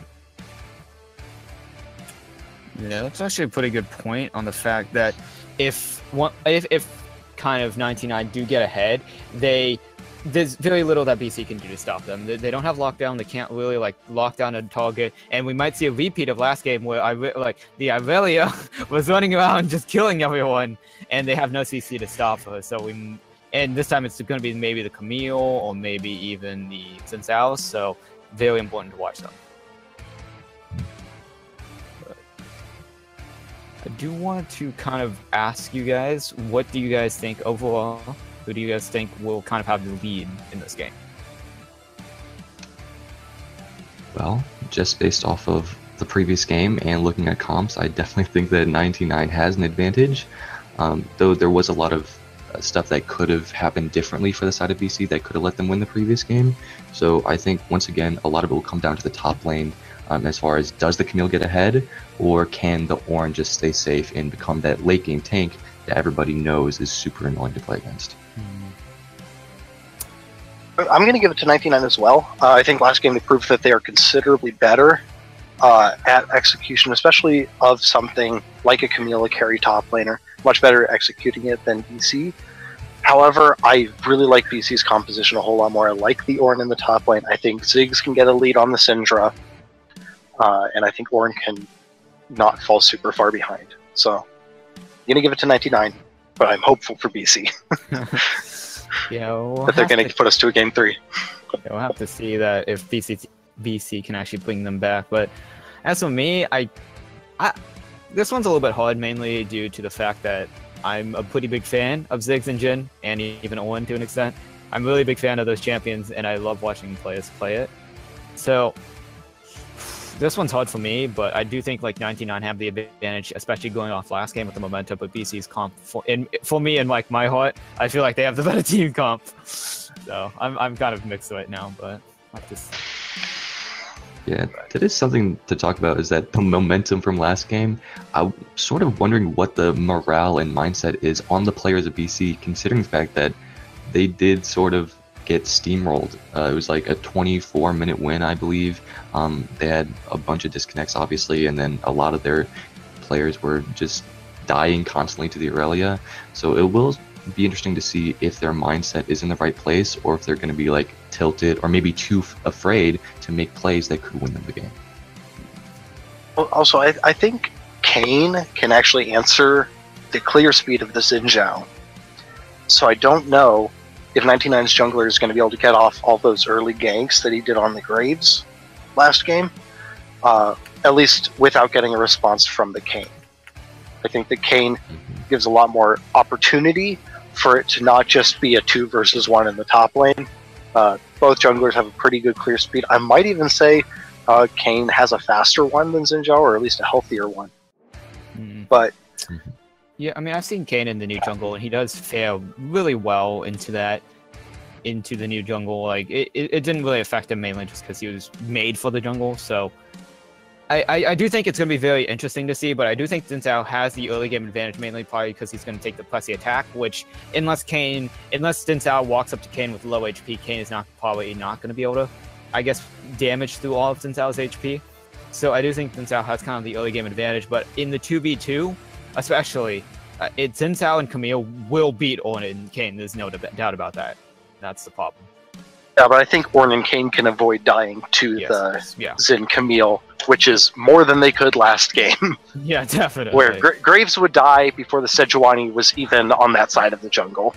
Yeah, that's. I don't think it'll. If BC plays it half decently, I think that they can get out of the laning phase and not have a Camille that's 9-1 like the Aurelia was.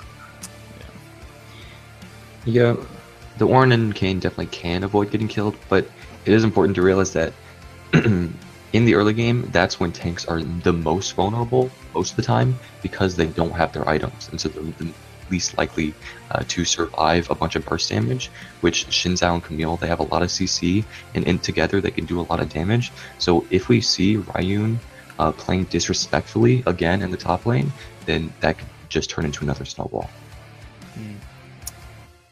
Well, as I'm not sure when this game is going to start, though they might be having slight problems again, but once again, these two teams are trying to look for like the victory. 99 are trying to look to close this out, while BC is trying to look to take hold of this series back into their hands, but not sure what else to say other than what do you guys think is the main lane that's going to be the deciding factor of this game?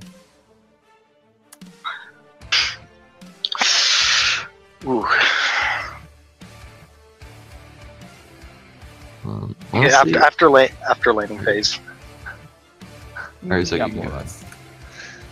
Down to team fights, because I love watching Rampage team fights. But it is time for us to leave this to our casters. It will be Backpack and Frez joining you guys once again. And once again, BC all trying to look to take back this series, while 99 are looking to close this game out. And they'll be joining you through the second game. Yes. All right, guys, what's up? We have game 2 of Barely Competent versus Almost Calculated.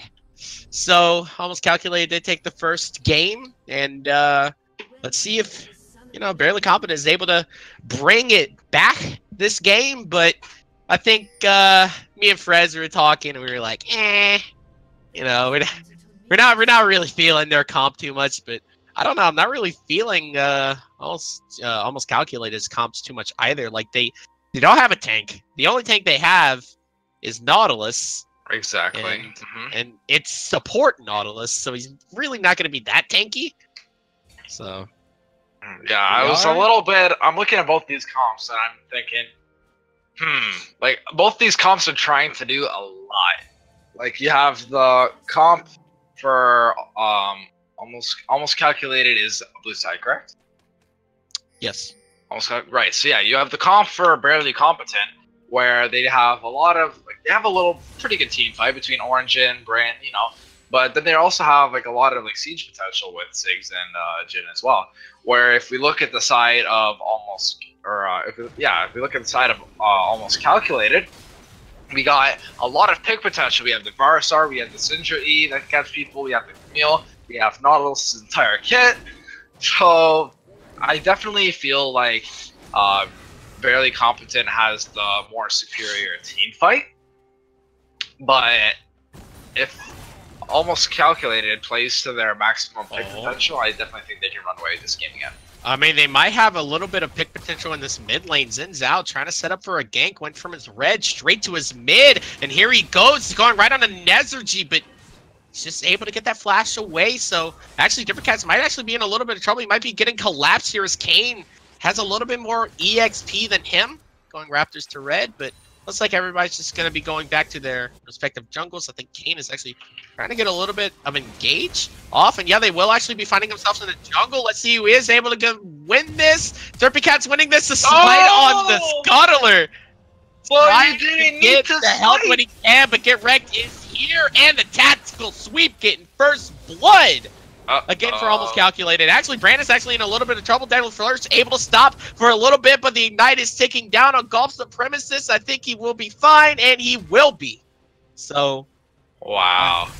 Wow.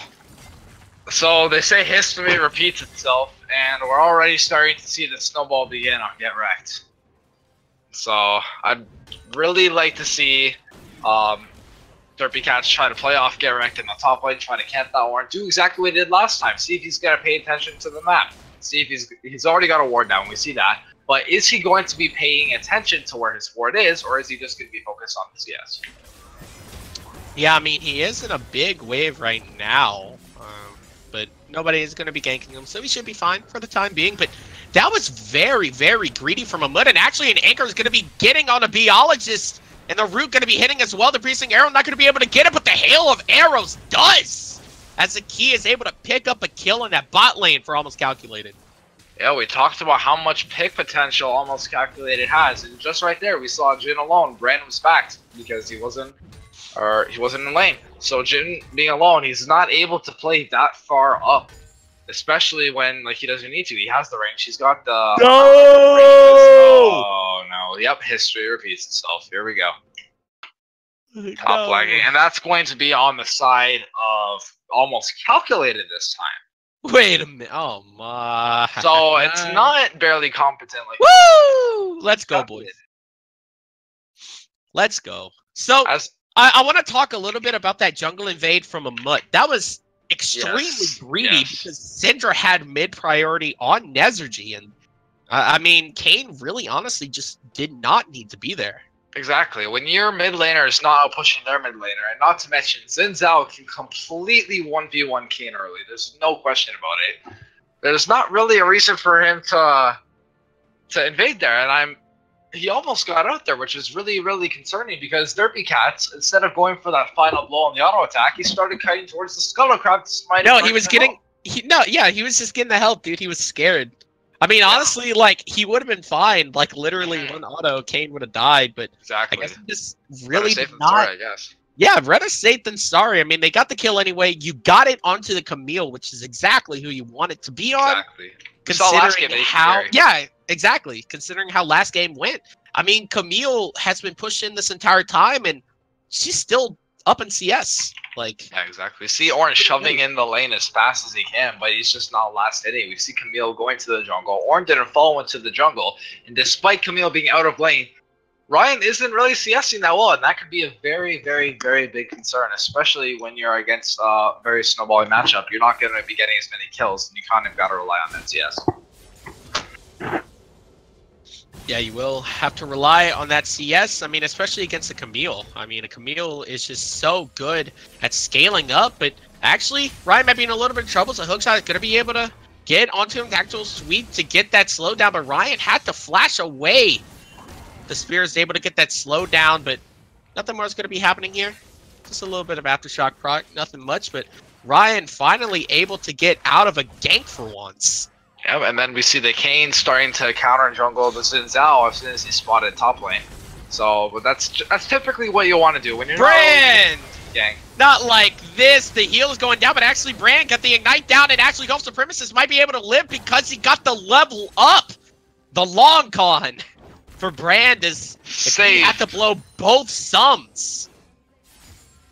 Oh, we just saw a lot of summoners blown there, but like I was saying, as soon as you see the enemy jungler show up in a lane that you're on the opposite side of, for example, we saw Xin Zhao gank top lane, Kane wasn't really in a position to gank there. We saw both of his lanes in the middle and the bottom shoving in. He wasn't really in a position to gank them.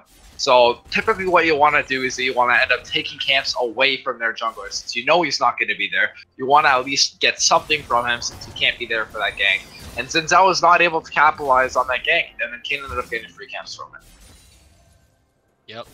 Actually, Ziggs is going to be coming up here himself.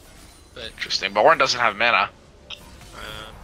That is actually very interesting. I mean, Ziggs did have a little bit of push, but not as much as I thought. But actually, TP is going to be going down. Camille's trying to recall here.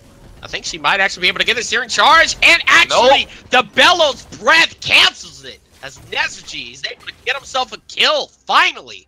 Just when we thought Ziggs was wasting his time on that roam, she just barely didn't get out. That was like probably half a second. Oh, the Anchor's going to be going down onto Gulf Supremacist, but the Root is not going to be going down. There it is, and the key is going to be able to get the kill. Derpy Cats is here, but Biologist just able to flash away from that gank, but Gulf Supremacist still went down. They say that usually the color gets to take over the early game, but in these games, at least in this series, we've seen a lot of action from you, Backpack. Typically, you're not getting much of a rest here between both of these fights. Yeah, there's a lot of skirmishes. I mean, both games, there's just been a ton of skirmishes going over and over again. It's actually, hey, yo, might be in a little bit of trouble. It's a call of the Force God going in the statue chart to put him in place, but hey, yo, was still able to get out of that. Very good roam from Ryan, but did not get anything outside of a flash and a heal. So maybe they'll come back to that mid lane later once that that ultimate is back up for the Horn. Absolutely, and like I said before, they have all the visions set up right now, but they're not using it properly. Ornn could have been spotted probably about 5 or 6 secones beforehand. Yeah, look at the pink ward being in there. Exactly, like we have a pink in the river, like 2 pinks in the river bush. He could have easily been spotted. Camille easily could have communicated to Syndra, hey, he's running down ball lane, but did not decide to do so. So that flash on Syndra could still be there, and I believe he also popped heal there as well. Yeah, so he both popped subs heal. from Syndra could still be there. Yeah, because he would be able to just back off, no harm done. Or maybe it would still burn his ult, and even if he didn't, like, I'm pretty sure how to Gulf Supremacist is just eating every single hook known to man. Like he's not getting the message. Yeah, exactly. That's exactly what I was talking about. Ryan not getting the message as Derpycats is here. The hook's not going to be able, not actually finishing, as Derpycats is actually taking up a lot of the tower. Not going to be going down, though. Very, very failed dive there. Get wrecked. Tried to get the hook shot, but could not get the second, couldn't get the second proc. He couldn't get off the wall. So, very fortunate. Now we're starting to see a lot of roams from the Ziggs, but we're seeing Syndra really starting to catch up on CS here. Ziggs is missing a lot of XP here, as that entire wave is going to be going right into his tower, and he didn't end up getting anything off the top lane. So, although that he is roaming a lot, I still think that he should be shoving his waves in completely rather than like sending only like a couple minutes in as the wave is coming into the lane. And it looks like that we're going to see a little bit of a dragon setup from almost calculated, but I wonder if the Kane is spotted. It doesn't look like he's spotted at the Croaks behind. But Varus is going to go check it out. Might not be spotted. The key is going to be going check out. He is going to be pinged. King just able to shadow walk out of there, but actually Syndra is on the other side, trying to get a ball, trying to get the stun, but actually Yayo might be in a little bit of trouble as the ult's going to be going down. The Umbral Trespass, a Moot trying to get a kill onto him, but actually going to be flashing away as the Mega Inferno Bomb. Able to get that kill onto the Syndra. Syndra was caught behind a rock in a hard place there, got collapsed there. Exactly. And 2 minutes ago, we just talked about how Ornn was walking down the river, and it wasn't communicated that he was missing in lane. And because of that, Syndra had to burn both songs. If Syndra had either heal or flash there, she would have been able to get out and just save her life. So that goes to show you how not having flash up is really, really critical. And then, you're never safe, especially on a champion with Syndra where you don't have that mobility. Yeah, Syndra has absolutely no mobility. That's why you never really seen it too much in pro games outside of Bjergsen. Yeah, Bjergsen Syndra is definitely quite one to watch. Good amount of trading actually from Ryan. I don't know how he's ahead in XP, being 16 CS, 17 CS down. I mean, like we said before, he has priority. Yeah, he was in that lane. He's constantly shoving it. It's just a matter of the fact that he's not last hitting the minions that are there. Yeah, the Searing Charge going on to get Rick's comeback, but actually that is his escape route as the hook's not going to be able to get into the ultimate coming down. There's the call of the Forge God. I don't think he's going to be able to get out of this, but he is able to knock up both of them. Ryan flashing away. Actually, Derbercat follows Flash, and Ryan just got back into range for no reason. There's the stopwatch with the hook shot, able to get the stun and get wrecked. Ornn was out right there. Derpycat's burned his flash. I don't think he was going to quite get to him, but for whatever reason, Ryan hesitated on kiting back to his tower. He got greedy to get that kill in there, and that's what ended up costing his life. Yeah, it did cost his life.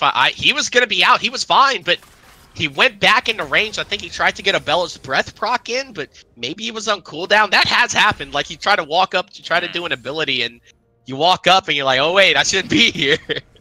Yeah, exactly. It's happened. It's happened. Yeah. It's happens to the best of us. Oh, yeah. Actually, Moots and battle for the Scuttle Crab here. It is going to be a battle for the Scuttle Crab, but actually, Umbral Trespass is going to be going down, but Derpycat's with a good ult himself. Here comes the TP from Ryan. He does not have Call of the Forge God. He is missing a lot of XP on that top side, too. So I don't think he quite needed to TP there. I think that no, he didn't. Fine. Yeah, he was fine. He was fine. I would like to see a little bit of action coming from the branch in, because I did expect them to do fairly well into the Forest Nautilus, but they're just getting picked way too much from the Nautilus CC. Because it's Brand. It's Brand's fault. He's always getting hooked. He's not able to do his damage. And, exactly. Like, he's not trying to poke either. Like, oh, but actually, Amita gonna be here. The hook's not gonna be canceled out, but Amita not gonna be able to get that that W down. Not for the slow, but. Man, Kane actually has not ganked that much. No, he's not. Compared to Derpy. We're starting to see in the fact that he's still not transformed. And I wonder how long gonna be going down. The ultimate power gonna be getting down for a little bit. Actually, Nezuji trying to get the better end of this trade. He does have this Mega Inferno Ball, but actually back in the bot lane, Gulf Supremacists get caught again. Yeah, wow. I'm sensing a common theme between all. Biologist gonna be getting dove here. Had to flash away, Cocaville. Okay, it's gonna be fine. Yeah, yes, wow. Like I was saying, I'm starting to see a common theme between all three lanes on both teams here, and it's a lot of positioning issues I've noticed. People getting caught, people overextended. They're not at the right place at the right time here. Yeah, was that the and right a lot time? of these deaths are preventable. Like, this game could easily be like 1 or 2 kills on each side here, but we're seeing both teams way too far out, and they're just not playing behind them anyways. Again, in a lane with Varus and Nautilus, you really, really want to be playing behind them anyways, because not only do you not get hooked from the Nautilus. Oh, Ryan is actually getting the better end of this trade. The Call of Force got going in, but get wrecked. Is able to just flash away, but Ryan is taking a lot of damage himself. He actually needs to be pretty careful because that Camille is actually pretty bursty. Be back in the bot lane. Cocaville gonna be going down. That's finally the brand burst that we've been talking about. But a key trying to put the dancing shoes on, but not gonna be able to. His Gulf Supremacist able to get himself a kill on that brand. Finally, Searing Charge gonna be going in, but actually a beautiful ult from Get Wrecked. He's trying to get out of this. Won't be able to. Is Ryan actually able to live drinking that health pie? Ryan outplays the hell out of Get Wrecked. Can you breathe? Take your time. You can breathe now. I think the fighting stopped. Ugh. But yeah, like that's Oh, exactly what I was talking about in the bot lane. Because not only can Jin proc his W off of his Q now, but Brand being in that lane just gives him way more opportunities to get that root off, get that bonus damage, and pick off. Derpy Cats might be in a little bit of trouble as he is going to be able to ult, but not going to be able to knock away back a lot. The ultimate power going down, and Ayo able to get himself a kill onto the Kane, but Ziggs got himself a kill himself. So both junglers going to be going down to the mid laners. Yeah, I'm starting to think that neither of these teams have a lot of respect for you, Backpack. I think they're just trying to like tire you out and make you die of a heart attack or something like that. It seems like these fights are just not stopping. Both of these Dude, Rampage, man. Slow down. Rampage, man. Rampage. I would like fun, to see. man. Yes, absolutely. But right now, especially with the ball lead that the lead that we see in the ball lane right now, I would really like to see Varus and Alice push that lane as fast as they can. I'd really like to see Zinzal start heading towards the ball lane, maybe pick up a sweeper, and start clearing those wards around that dragon, and maybe prep for a Mount Drake. Yeah, I'm kind of surprised that the Drake hasn't really been getting targeted. I mean, it's just no one has really been going for it yet. And actually, wait, Coco might be in a little bit of trouble. They look first missed, but I mean, really, the thing about Brand is like you're trying to burst everyone down, but against a tank, you can't really burst them down at this stage of the game. You know, like in the early game, maybe. You know, but like we saw Brand being really greedy for that harass early on, but we've noticed that he's really started to play a little bit too conservative now because it's no problem. It's no problem going in there for that WE harass. Oh, the hook shot is actually going to be able to hit onto a Mud. The Call of Force guy going in, going right on, get wrecked, but a Mud still in a lot of trouble. The Umbral Trespass going to be going in. The Searing Charge not going to be able to hit anybody. Mud shot not going to be able to get out. Nezergy is here though with his Satchel Charge able to knock him back. For the time being, the Mega Inferno Bomb is up, though, along with Nezergy's Flash. He is trying to do what he can. The Mega Inferno Bomb able to get wrecked as low as he can. The Searing Charge able to hit. Hook shot out, but not going to be able to get out enough. It's actually AO with Siri sitting in the bushes, not going to be able to hit. There was two fights on two fronts. Ryan trying to run away. The ultimate power going down. Ryan trying to do what he can. The Bella's Breath Shield is not going to be up in time. As Ryan going to be going down, and, I mean, BC did lose the later end of that trade there. Yeah, something I'd really like to see. I mean, but something I'd really like to see from AO and Stingo right now is that I've noticed on multiple occasions now, when he uses his ultimate, he has that Q cooldown up. Like his Q's ready to go. He does his combo, like Q, W, E, whatever. But he's doing it so slow that his Q is able to come up again before he presses R. And I feel like if he takes the time to use that Q and like start it going before he presses dart, he'd be able to not only do more damage with his Q, but get that extra spirit to get that extra damage. And it may not be making Ghost of Premises might be in a little bit of trouble. He tried to just go way too far in because the Camille is here right now, the tactical sweep to get the slowdown, but actually a Mud is on the top side trying to do what he can to Derpy, but not going to be able to get wrecked. The hook shot is probably going to be up. There it is, the blast cone away from Biologist, but the tactical sweep is able to slow him down. He's trying to run away, and Biologist able to get hit by the anchor, so he might be in a little bit of trouble. The root going down, but actually Different Cats on the top side going to be going down to a moot. Ayo is here, trying to do what he can, but the ultimate power ult just, you know, able to do what he can. Yeah. But actually, Ayo does have double buffs, so Nezology does have to be safe, and in that bot lane, looks like Jim was able to get out of there. So that's good. Yeah, exactly. And like I just mentioned, that Syndra, pressing R there against the Kane. Oh, Call of Force guy going in on the get wrecked scum. Yeah, but not going to be able to get it. Nezology in a little bit of trouble though, as he is in the ultimate, but the heal is able to actually save. Get wrecked. Ryan is trying to run away. The stun is not up just yet. The Bella's Breath to try to get the shield as much as he can. Not going to be able to get anything more though. Ryan, okay, whew. I thought he was going to be getting hit by that stun, but he didn't. I mean, man, there's so much skirmishing going on. This is a solo in cast this game. Over here. I mean, oh my goodness, 19 kills and 18-20. I mean, and no objectives on the map yet either. Like, no teams has hit towers. Backpack, I think you got it from here. I'm just going to go play Fortnite and, yeah, peace out. You trying to get your Twitch subscribers up, buddy? Oh, yeah, man. Twitch.tv/French, by the way. Follow me on Twitch. Oh, man. Just this shameless self-plug. Oh, man. Hold on. Let me drink some of my water. Hold on. Oh boy, what a game, man! Holy crap! Oh, actually, Ayo might be in a little bit of trouble. That's the W. Was able to knock him up. Ayo going down. I mean, ooh, saw the cane. Wasn't able to do much though. It's actually Derpy Cats and finding a Mito here, but just getting what he can. Ziggs is collapsing, but Amud does not have the Amber Trespass, and he is going to be going down to Derpy. So maybe finally 99 will move towards that mountain. Okay, never mind. They're not. I'm really surprised that the Mountain Drake has not been taken yet. How have Varus and Nautilus not gotten this tower?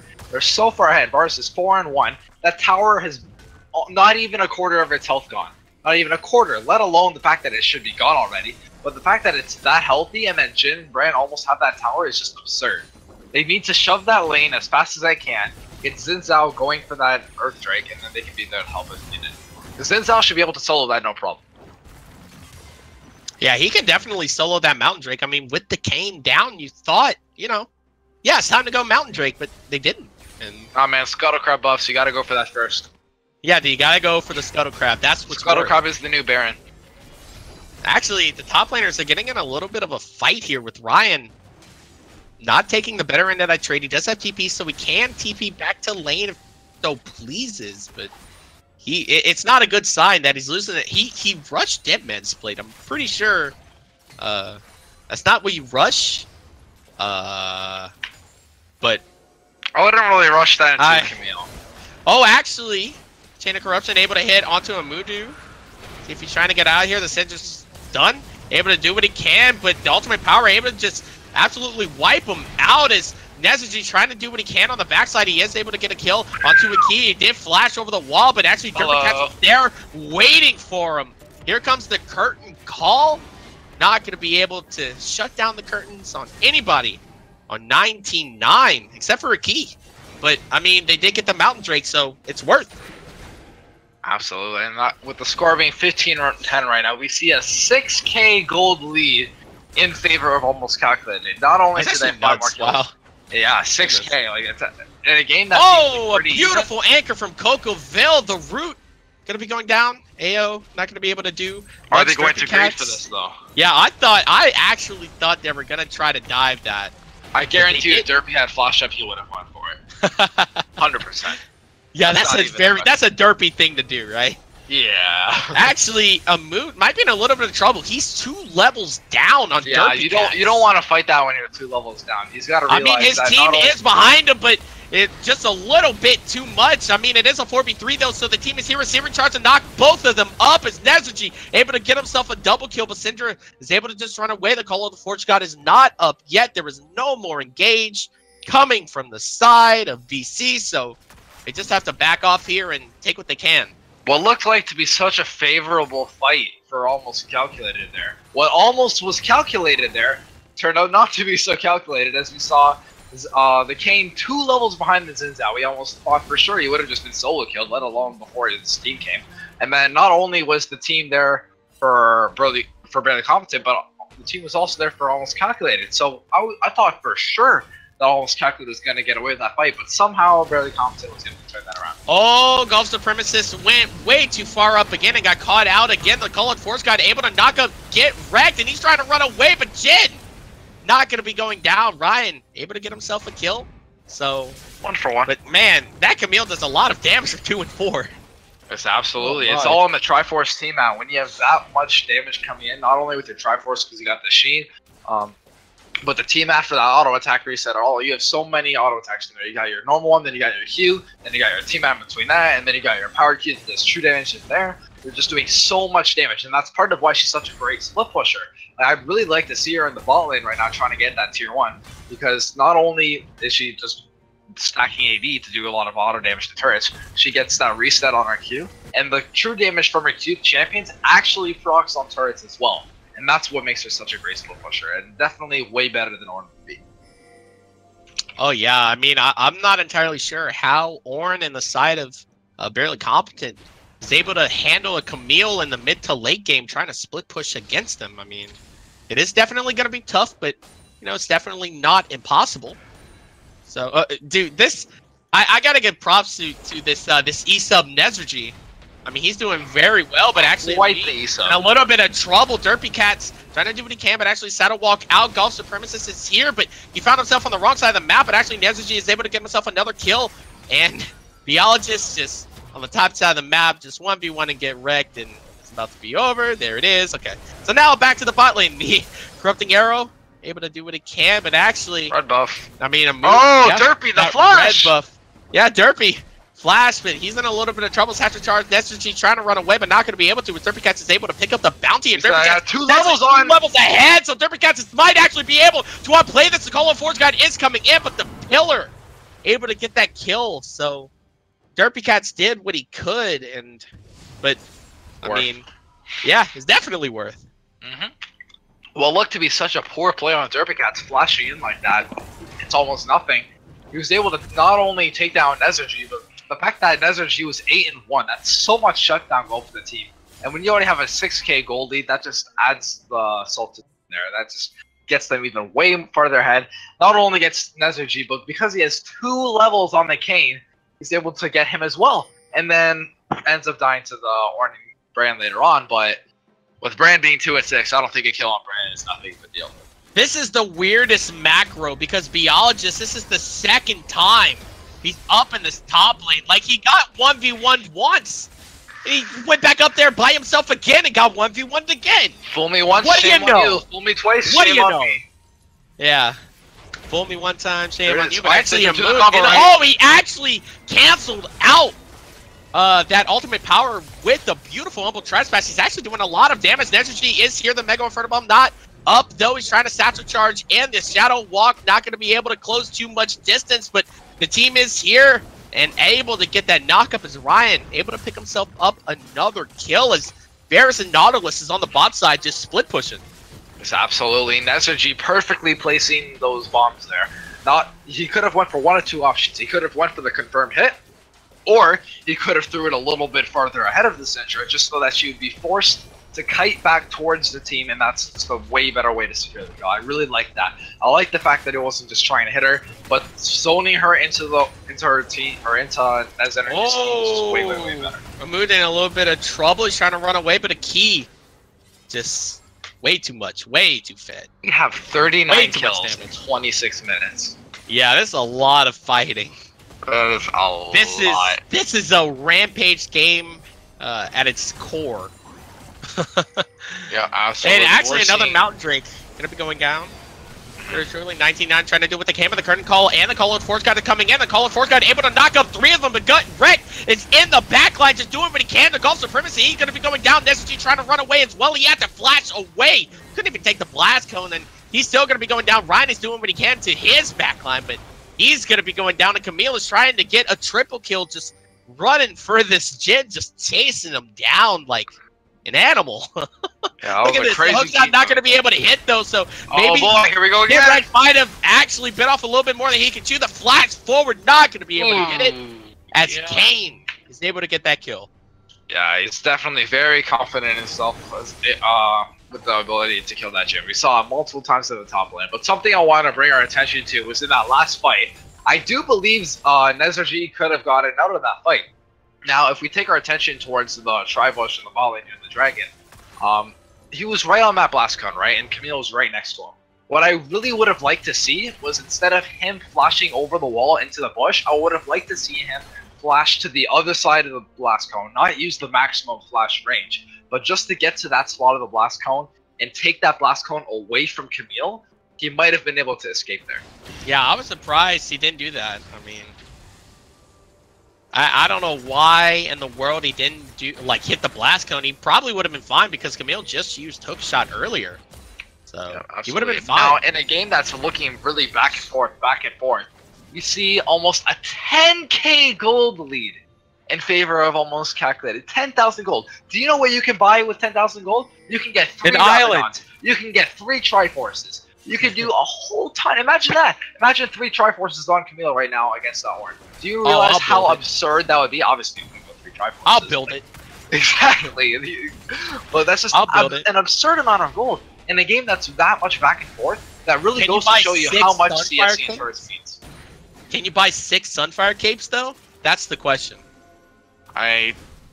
I don't think so. You can get 8 That's last unlucky. whispers. 8 last whispers. Yeah, but you have On 5 6 people. item slots. What are you doing? Disperse it amongst your 5 people. I mean, that's not a lot well, of gold. here's the thing, though. It is 10k gold, but guess who has a lot of the gold in BC's pocket? It's Ziggs. Like, pretty much everybody else is so behind, except for the Ziggs. exactly. Ziggs is actually 700 gold on his lane opponent. I mean, everybody else is... Is there no way to see how much gold he has? He has a lot. Don't believe so. Yeah. Yeah, but Yeah, think yeah, about it. press If you X. take away the Ziggs, not only are they 10k gold behind, you're absolutely right, Backpack, but they're 10k gold behind minus Ziggs as well. Like, Ziggs, if you take him out of the fight, they have absolutely nothing going for them. Absolutely nothing. So, I think that a way that we could see Barely Competent come back here is that if they're able to, like, make picks properly, like maybe pick someone off the Orn ulti, like right here, for example. Here comes a pick. The Call of Force guy going in, but actually get wrecked. Is on the back line. He's doing what he can to Jin and Bram, but actually they are able to peel him off away, but get wrecked. Able to just run away with murder. And Amut is going to be going down for his sins as well. Like, he's trying to do what he... Biologist trying to do what he can, but not going to be much. This current call not going to be able to hit a lot. And, I mean, man, Barely Calculated is... That was a 4v5. Yeah, I don't think they needed... They did see the Xin Zhao on the top lane, but I do think that they didn't really need to fight that. They had, like, the mid lane, they got no turrets under pressure. Their only turret up is all the way in their base. What I really would have liked to see there was they have the entire team rotate top, pick off that Xin Zhao, and then force the fight around the Baron and get that 4v5. They really didn't need to force that fight. We saw the Camille in the jungle right there. He was 100% spotted on that pink ward, so someone must have seen it. So I do think that they need to stop forcing fights right now, and they need to, like, create opportunities to have good fights. And we just saw another TP wasted by Orn after the Baron got taken. So there goes that pressure in the side lane. Yeah, there goes that pressure. I mean, the entirety of Almost Calculated is just, honestly, just way too far ahead. I mean, look at the levels. Derpy is 3 levels up on Kane right now. I mean, it's getting to the absurd realm. But, I mean, can 99 actually close out this game? I mean, to be this far up and not close the game, you know? You gotta wonder. They had trouble last game. They had trouble last game. That's something we brought up last game, with the fact that they were doing great snowballing their lead. This game, sure, they're ahead, but they're not as ahead, like, as you think here, because we see these fights, it really is back and forth. One team fight can change the entirety of this game. If Barely Competent's able to get an ace here, they're not only going to be able to get all the gold, all the shutdown gold that they need here, but they're probably going to be able to push 2, if not 3 turrets down there. Actually, Camille might be in a little bit of trouble. A lot of damage. The Call of Force God not going to be able to get it. The Curtain Call is going down. The Nautilus ult to knock up what he can. Curtain Call not getting too much, but actually Amut is here. Nautilus had to flash away the Deadly Flourish. Able to get onto Akia, and Akia is going to be going down, but actually Syndra went down to the Brand, or the Brand went down to the Syndra, rather. Orn begin that kill into the Nautilus, but actually all the while, Derpy Cash is just split pushing on that bot lane. That's exactly, and that's just putting Xin Zhao on the bot lane with no Baron up is absolutely lethal, because normally as a jungler you wouldn't want to show yourself bot lane, but with Xin Zhao, he's such a great split pusher. When the Baron not up, you don't have to worry about giving away that pressure in the top lane, because look at that. They just traded, they got a 2-for-1. They could have easily just shoved mid, but just Derpy Cats being in that bot lane forces their team to react to it. Although I still would have liked to see maybe one person deal with the Xin Zhao. Maybe send the Orn, or maybe... Here comes the fight. The Mountain Drake is actually able to get on the BC, and Derpy Cats might be in a little bit of trouble, but Kane going to be going down. He's in the front line. Biologist going to be going down to the ultimate power necessary, trying to run away, but Derpy Cats is actually just going to be flashing for him. The audacious charge going right into Ziggs' face. Now Ryan might be in a little bit of trouble. The Searing Charge able to get the... able to just miss the stun. But actually, yeah, Ghost Supremacist trying to run away here. Doing what he can, but not a lot of damage is all. As the but he's still gonna get it. And, yeah, get wrecked. Able to get that kill. Despite missing a lot of skill shots. That flashy flash play, trying to avoid that Brand stun. I'll give him that. He definitely tried predicting that, but Even though despite whipping his E, whipping his flash, he's still Oh, able call to a get away force with guy coming in. Let's see what he can. 2-man knock up, and Derpy Cats is just saying, "Come at me, bro," and he's trying to do what he can, but Ryan is actually really, really tanky. I really think that Ryan should have waited on using that call of fortune because his team had like 6-second death timers. You know, if you wait for Jin and Kane to come up and Ziggs to come up, that ulti, like, look, if they had ulti Oh, right the Deadly Flourish going on to Derpy Cats, and this is probably the fight that BC won, but yeah, Derpy Cats is going to be going down. The inhibitor not down just yet, and there it is. The curtain call going to be going down. Cocoville might be down for the count, but actually curtain call not going to be able to get it. The Mega in front of him, not going to be able to get it either. Netsuji could not get that kill as Cocoville runs away with his life, and oh man, wow, very close. Okay, anyways, let's just take a brief refresher of what just happened. We've had a lot of fights going on the last couple minutes. So, just to recap, we have Almost Calculated taking 4 turrets. They increased their 10k gold lead to a 15k gold lead. They didn't ace twice. They aced them 1.5 times, pushed 3 inhibitors on that one push, and now they're just refreshing. So they got away with a lot there.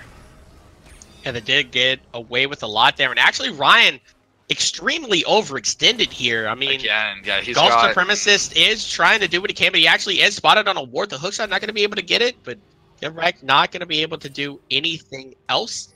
After that, the Ornn is starting to come down.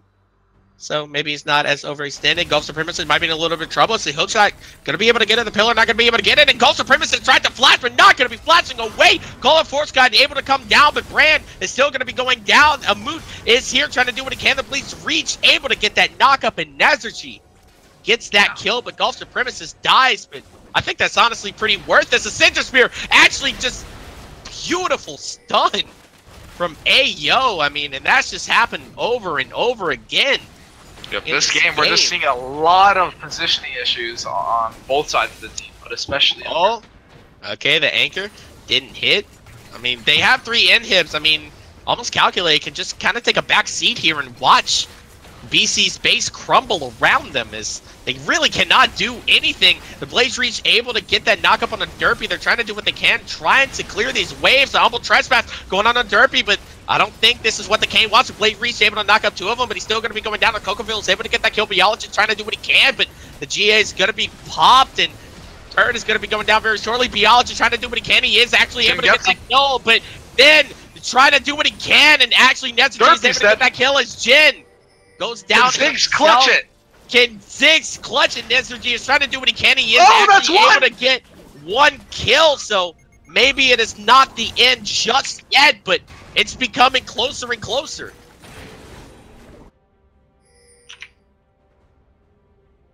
Oh man! Holy!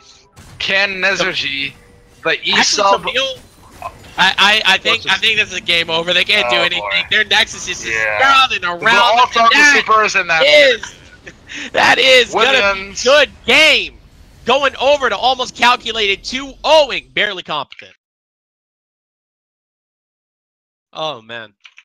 Oh my god. Shout out to Fifi, by the way. We forgot to give you that shout out last game. I'm not gonna forget this time. All right. Hey, who do you think the MVP is throughout the series? Because Get Wrecked didn't do too good game 2. I gotta give it to Derpy Cats too. I gotta give it to my boy Derpy, son. Come on, man. He did some work. He did some work all series. Come on, man. Yeah, both games he did really, really good. But something I really, really would like to draw attention to that really when I noticed, was Aki on Vars that game. Aki? He had such a big lead in the ball lane, just completely took Bran and Jin out of that game. I guarantee you, if Jin and Bran were super, super fed and they weren't 2-11, 3-5, that would have been a completely different game. Yeah, if that Bran didn't continually get caught up by Coco's great hooks, I think that lane might have been different. But we are going to be sending it over to the analyst desk to have a closer look at this series, and GG to Almost Calculated. So I'm backpacking. That's Derpy Cats is looking for a girlfriend. Derpy Cats. Okay, welcome back to the analyst desk. We have finished the series between VC and 19-9, unfortunately for VC, but wow, that game was looking so even and kind of well matched. What do you guys think it went wrong?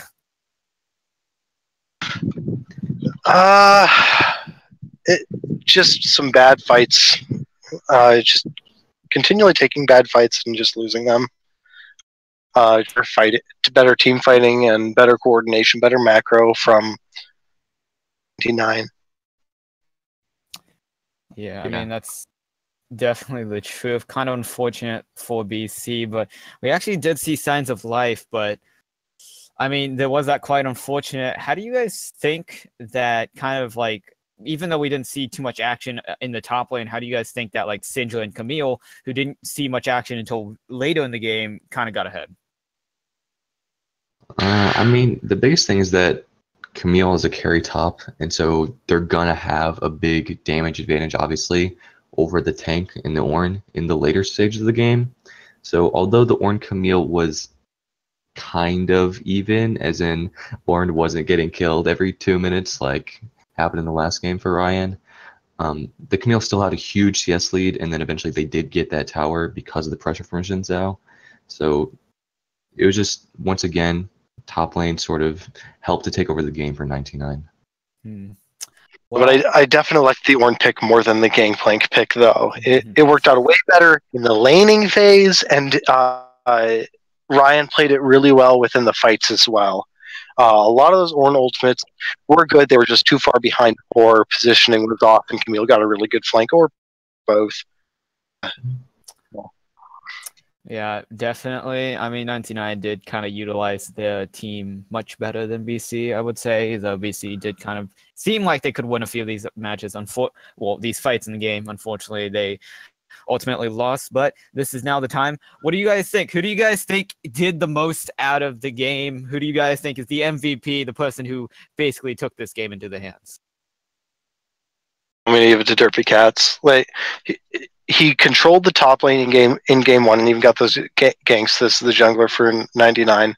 The casters already kind of touched on it right at the end there, but he controlled the game in both games. He looked really good on the Zinja. He had some good flanks, or at least did a really good job at getting onto the Ziggs and onto the Jhin in game two. And then game one, he got the Irelia at that lead that just kind of snowballed out of control. So I'd give it to Derpy Cats. I would give an honorable mention to Aki and Coco in the bot lane, though. Those Nautilus hooks were really good, and then the Varus follow up in game two. But you, I agree. Yep. Derpy Cats, he, like, obviously it's easy to say Get Wrecked performed super well in game one, which they did, but without Derpy Cat's early gank in the top lane, I don't think that the matchup would have been that favored for Irelia. And even in game two, the game that we just saw, the Xin Zhao early gank on mid did apply pressure, and just the early pathing and the ganks, and there's just so much pressure applied by Derpy Cats that it's hard to not give it to him. Yep. Well, I got nothing else to say other than that. Congratulations to 99 for getting not an easy, I would say, for the second game, but a quick and easy 2-0 against BC. So, do you guys have any last thing to say? Last words? Yeah. Just tip for solo queue. Okay. Kind of solid. But yeah, just all right. Think you cut out. Yeah, I mean, slight problems here, but unfortunately, Syncos will not be able to finish that thought, as on behalf of all the Wizen kind of staff, we thank you for tuning in for Wizen. Be sure to tune in tomorrow, 7 p.m. Eastern, for Dominate League. It's LK versus L4S being casted by Mojo Man and Zenith, if you want to see those players. That'll be it for me. As if you got anything else to say about Daigo? Nope, I'm good. And thank you for tuning in.